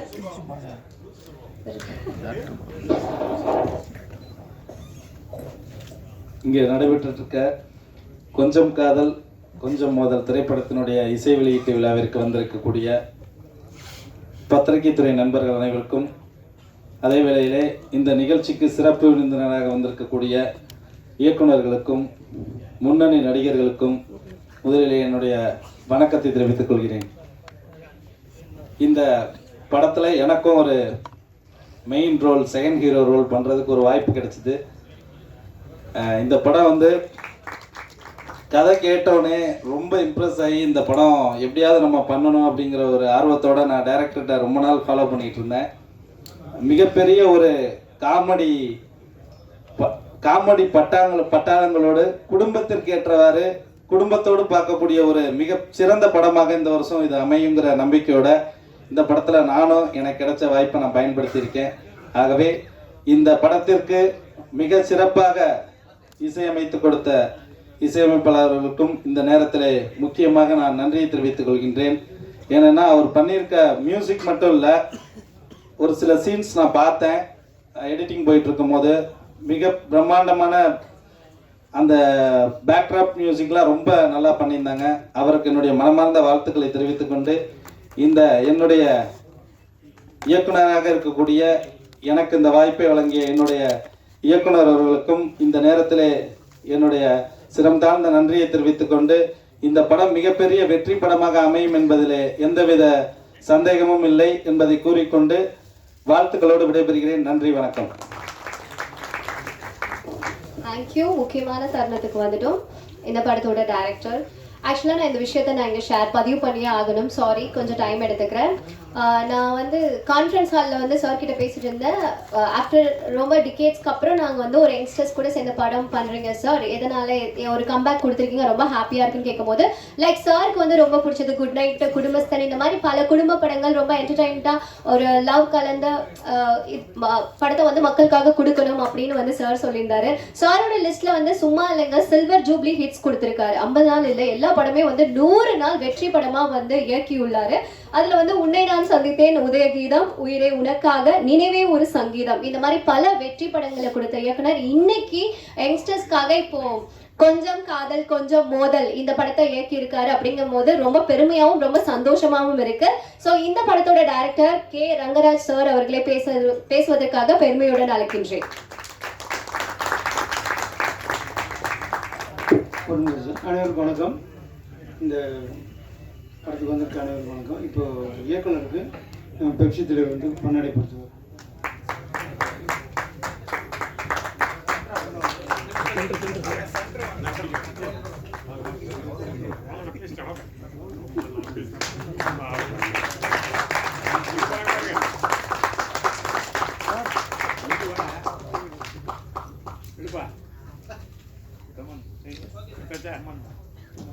Okay, thank you.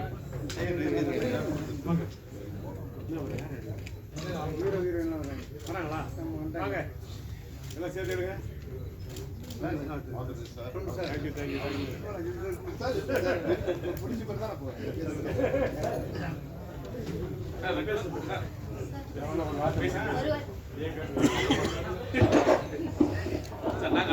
எல்லோருக்கும் நம்ம எல்லோருக்கும்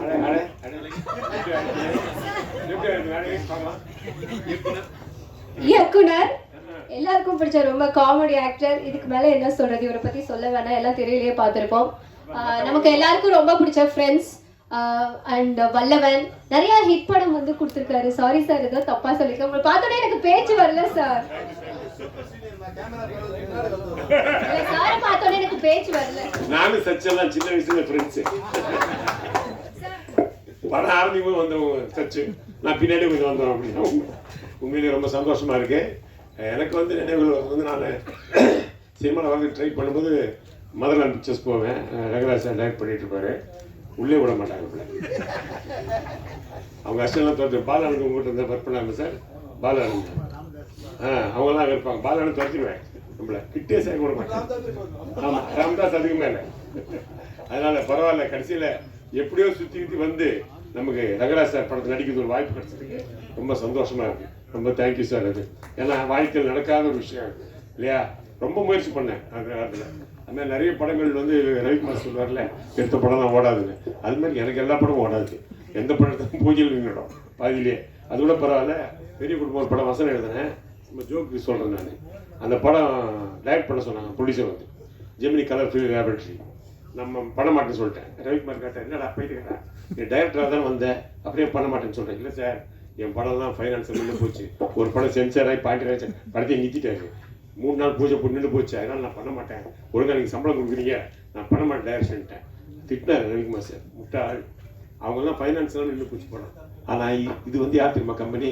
Gemini colour film laboratory. Film வச்சுருப்பாங்கடா, காசு இல்லைனோட ஃபிலிம் இருக்குது, பிரிண்ட் அடிச்சு ரிலீஸ் பண்ணுவாங்க. அப்படி சொல்லி தான் டைரக்ட் கொடுத்தா டைரக்ட் பண்ண சொன்னார். எனக்கு ரொம்ப சரி, அதுவும் டைரக்ட் சொல்ல கேட்டு தானே ரவிக்குமார் சொல்கிறாங்க. ஒரு சந்தோஷமாக போய் டைரக்ட்லாம் பண்ணலான்னு டிஸ்கஷன்லாம் பண்ணி ஜெயராம் மீனாங்கள் அட்வான்ஸ் கொடுத்து, மணிவண்ணன் விவேக்கெல்லாம் அட்வான்ஸ். முதல் நாள் ஷூட்டிங் ஒரு 3 ஷாட் எடுத்திருப்பேன். ஒருத்தன் வந்தான், ஷூட்டிங்கை ஸ்டாப் பண்ணுறான்ட்டான். என்னடா பெப்சி பிரச்சனையான்னு கேட்டேன். அதெல்லாம் ஒன்றும் இல்லை சார், ஃபிலிம் இல்லைன்ட்டு போயிட்டான். இது யாராவது கேள்விப்பட்டிருக்கோம் அது மாதிரி? அப்போ மணிவண்ணன் சார் சொல்கிறாரு, ரமேஷ் கண்ணா, ஃபிலிம் கம்பெனிலேயே ஃபிலிம் இல்லைன்னா நீ எல்லாம் எப்போடா டைரக்டர் ஆகும்? அதான் உண்மை. ஆனால் கடைசியில் தலைவர் அஜித்தை இப்போ தலை சொல்கிறோம் ஏகே, அவர் வச்சு ஒரு படம் பண்ண தொடரும்னு. அதுக்கு இளையராஜா இசையமைத்த ஒரே படம் அஜித் படம் தான். அதாவது சினிமாவில் நீ சினிமாவை நம்பி உழைச்சா நிச்சயமாக சினிமாவில் கை கொடுக்கும், மாற்று கட்டே கிடையாது. அதே மாதிரி எங்கள் செல்லுமணி சார் இருக்கிற வரைக்கும் எங்கள் தொழிலாளர்களுக்கும் சரி, டெக்னீஷியன் சரி, சினிமாவுக்கும் சரி ரொம்ப நல்லது. நீங்கள் இருந்துகிட்டே இருக்கணும், எங்களுக்கு வேறு வழி கிடையாது. ஏன்னா படைப்பாண்டு தான் அவர் ஆரம்பித்தார் இந்த தொழிலை. இப்போ அதனால் படங்கள் நிறைய பண்ண முடியல பாவம். ஆனால் இன்னைக்கு வீடு கட்டுறாலும் எங்களுக்கெல்லாம் ஒரு வழி போகிறதுக்கு இருக்காரு. அதனால் அவருக்கும் தமிழக முதல்வருக்கும் உதயநிதி எல்லாருக்குமே துணைகளுக்கு எல்லாரும் நன்றி தெரிவிச்சுக்கிறேன். ரொம்ப முக்கியமான விஷயம், சினிமா சின்ன படங்கள் ஓடணும்னா சின்ன படங்களுக்கு சின்ன தியேட்டர்கள் தேவை. அது நாங்கள் ரொம்ப காலமாக செல்லுமணி சார் சொல்லிட்டுருக்காரு. அது உண்மை. ஏன்னா 200 ரூபா 300 ரூபா கொடுத்து டிக்கெட் பார்க்க பண்ண முடியாது. ஆட்டோ ஓட்டுறவங்க, ரிக்ஷா ஓட்டுறவங்க, ரோட்டில் கடை வச்சுருக்கவங்க எப்படி பார்ப்பாங்க? அவங்க அந்த காம்ப்ளெக்ஸ்குள்ளே போகிறதுக்கு பயப்படுறாங்க. ஏன்னா மாடல் காம்ப்ளெக்ஸ் எல்லாம் ஸ்டைலாக போகிறாங்க. அப்புறம் உங்களுக்கு பார்க்கிங் விட்டால் 3 படத்துக்கு டிக்கெட்டு பார்க்கிங்கில் வாங்கி போயிடுறோம். அதில் 3 படம் பார்த்துக்கலாம். அப்புறம் அந்த காலத்தில் நீங்கள் பார்த்தீங்கன்னா சஃபேர் தியேட்டர் இருக்கும், பெரிய தியேட்டரு, பக்கத்துலேயே சன் தியேட்டர் இருக்கும் நம்மள மாதிரி ஆளுங்க பார்க்கறதுக்கு. தேவி பேரடைஸ் சாந்தி இருக்கும், பக்கத்துலேயே பிளாசா சந்திர ஒரு தியேட்டர் இருக்கும் பேரடைஸ். இந்த பக்கம் பெருசாக கேசினோ இருக்கும், பக்கத்தில் கேட்டின்னு ஒரு தியேட்டர் இருக்கும். எல்லா இடத்துலையும் எல்லா தரப்பு மக்களுக்கு அப்போ தியேட்டர் இருந்துச்சு. இப்போ அது இல்லை. உண்மைதான், எங்கே போயாலும் அந்த மாதிரி தான் இருக்கும். நீங்கள் பார்த்துருப்பீங்க, 5 ஸ்டார் ஹோட்டலில் பார்த்து சாப்பிட்டுட்டு இருக்காங்க ஃபுல்லாக ஆளுங்க சாப்பிட்றாங்க. சாதாரண நடுத்தர ஹோட்டலில் சரவண பவன், ஆடையார் பவன் இந்த மாதிரி ஹோட்டலையும் சாப்பிட்டுட்டு தான் இருக்கிறாங்க. ரோடு கட்டிலையும் சாப்பிட்டுட்டு தான் இருக்காங்க ஜனங்க. அப்போ ரோடு கட்டில் பார்க்குற எங்களை மாதிரி ஜனங்களுக்கு நீங்கள் தியேட்டருக்கு ஓப்பன் பண்ணணும். அப்போ தான் சின்ன படம் வளரும். இல்லை வேற்று கருத்தே கிடையாது. ஏன்னா 50 ரூபா டிக்கெட் போட்டு ஜிம்மு ஜாலியாக படம் பார்க்க தான் விரும்புகிறான். அவனுக்கு வசதி இல்லை, அதனால் படம் பார்க்கல. அதனால் சின்ன படங்கள் வரல. சின்ன படங்கள் வந்தால் தான் வித்தியாசமான கதைகள் வரும், வித்தியாசமான இயக்குநர்கள் வருவாங்க, வித்தியாசமான நடிகர்கள் வருவாங்க. அதனால் அதற்கான வழியே ஜெர்சி தலைவர் தான் அரசாங்கத்தில் சொல்லி அதுக்கு வழி பண்ணணும். வந்தோடனே உங்களுக்கு ஒரு பெரிய சொல்லிட்டாங்க. சுந்தர் சார் இப்போ சொல்லணும், அருமையான இசையமைப்பாளர், என் பையனெல்லாம் வச்சு மியூசிக் பண்ணுறப்ப ஆசைப்பட்டார். அதே மாதிரி அறிவுமதி எங்கே அவர் அந்த காதல்மதி அற்புதமான பாடல்.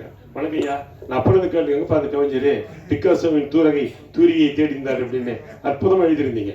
அதாவது இங்கிலீஷ் படங்களை பற்றி எழுதியிருந்தீங்க, நல்லா இருந்தது. ரொம்ப வாழ்த்துக்கள். நல்ல மியூசிக் நல்லா இருந்தது. அது அழகான 2 பேர்.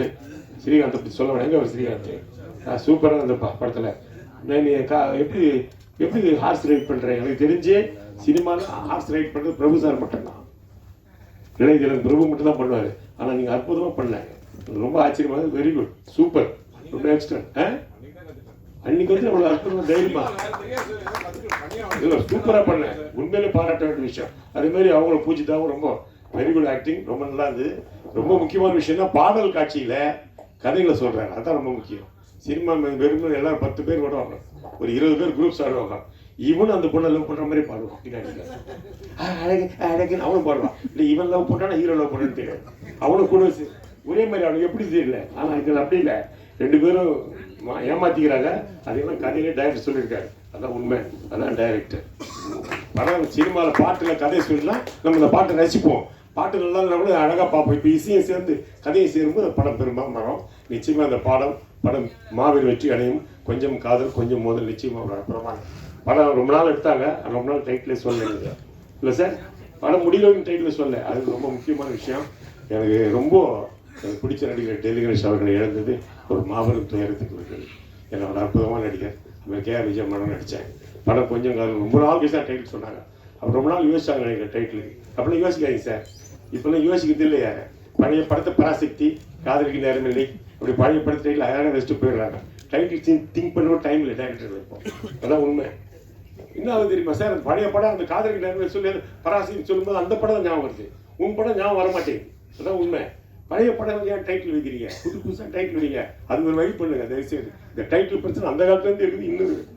அதனால நல்ல படங்கள் எடுத்து நல்ல திரைப்படம் கொடுக்கணும். அதுக்கு சின்ன படங்கள் வாழணும், அதான் உண்மை. அது ரங்கராஜ் டைரக்டர் சார் மறுபடியும் வரணும். தேங்க்யூ, நன்றி.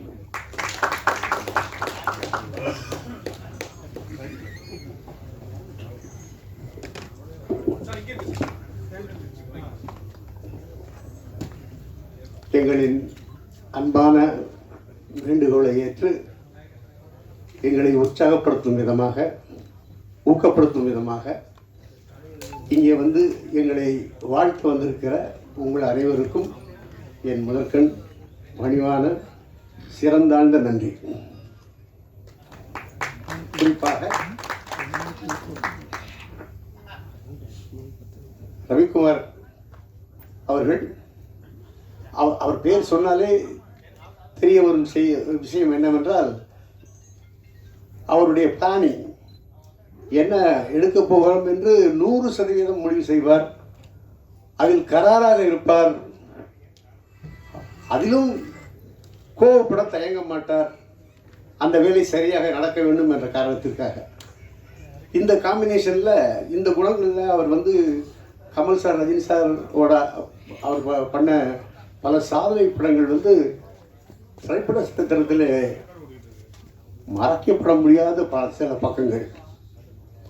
அவருக்கு கோபம் தான் பலம்னா, இன்னொருத்தருக்கு கோபமே பட தெரியாது. அவர் தான் செல்வமணி. அதாவது பிரம்மாண்ட இயக்குனர் சங்கர் அவர்களுக்கு முன் தமிழ் திரையுலகத்தில் பிரம்மாண்ட படங்கள் எடுத்தவர் செல்வமணி அவர்கள். பல வெற்றி படங்களை கொடுத்தவர். திரைப்பட கலைஞர்கள், திரைப்பட கல்லூரி படித்தவர்களுக்கு ஒரு மரியாதையை சம்பாதித்து கொடுத்தவர். அது மட்டுமல்ல, இந்த தொழிற்சங்கங்கள், பல தொழிற்சங்கங்களில் அவர் தலைமையேற்று திரைப்படத்தில் தீர்க்க முடியாத பல சங்கடங்களை, சில பிரச்சனைகளை கடுமையான நேரத்தில் கூட சிரித்துக்கொண்டே அதை சரியான முடிவெடுத்து அந்த பிரச்சனையை முடித்து வைத்தவர் செல்வமணி அவர்கள்.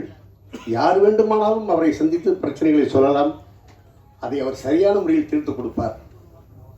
அப்படி ஒரு தலைமை பண்பாளர்.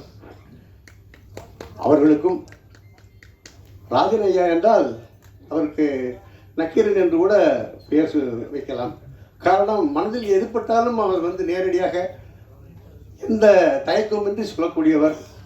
அவர்களெல்லாம் இந்த விழா மேடையிலே எங்களுக்கு ஆசீர்வாதம் அளித்து வாழ்த்துக்களை வழங்கி இருக்கிறார்கள். அதை நாங்கள் என்றும் மறக்க மாட்டோம். அடுத்து என்னோட வேலை செய்த பல கலைஞர்கள் இங்கே மேடையில் இருக்கிறார்கள். சிங்கப்புலி சார் அவருக்கு டபுள் சம்பளம் கொடுக்கலாம். ஒன்று மைக்குக்கு முன்னாடி, இது கேமராவுக்கு முன்னாடி நடிப்பார். அதுக்கப்புறம் கட்டுன்னு சொன்னதுக்கப்புறம் கேமராவுக்கு பின்னாடி அவர் சொந்த கதைகளை சொல்லி கலகலப்பாக்கிடுவார். அந்த மாதிரி ஒரு கலகலப்பான மனிதர். அப்புறம் ஷியாம், அவர் எந்த ஷாட்லேயும் ஒரு 2 சொந்த டைலாக் போடாமல் அவருக்கு திருப்தி வராது.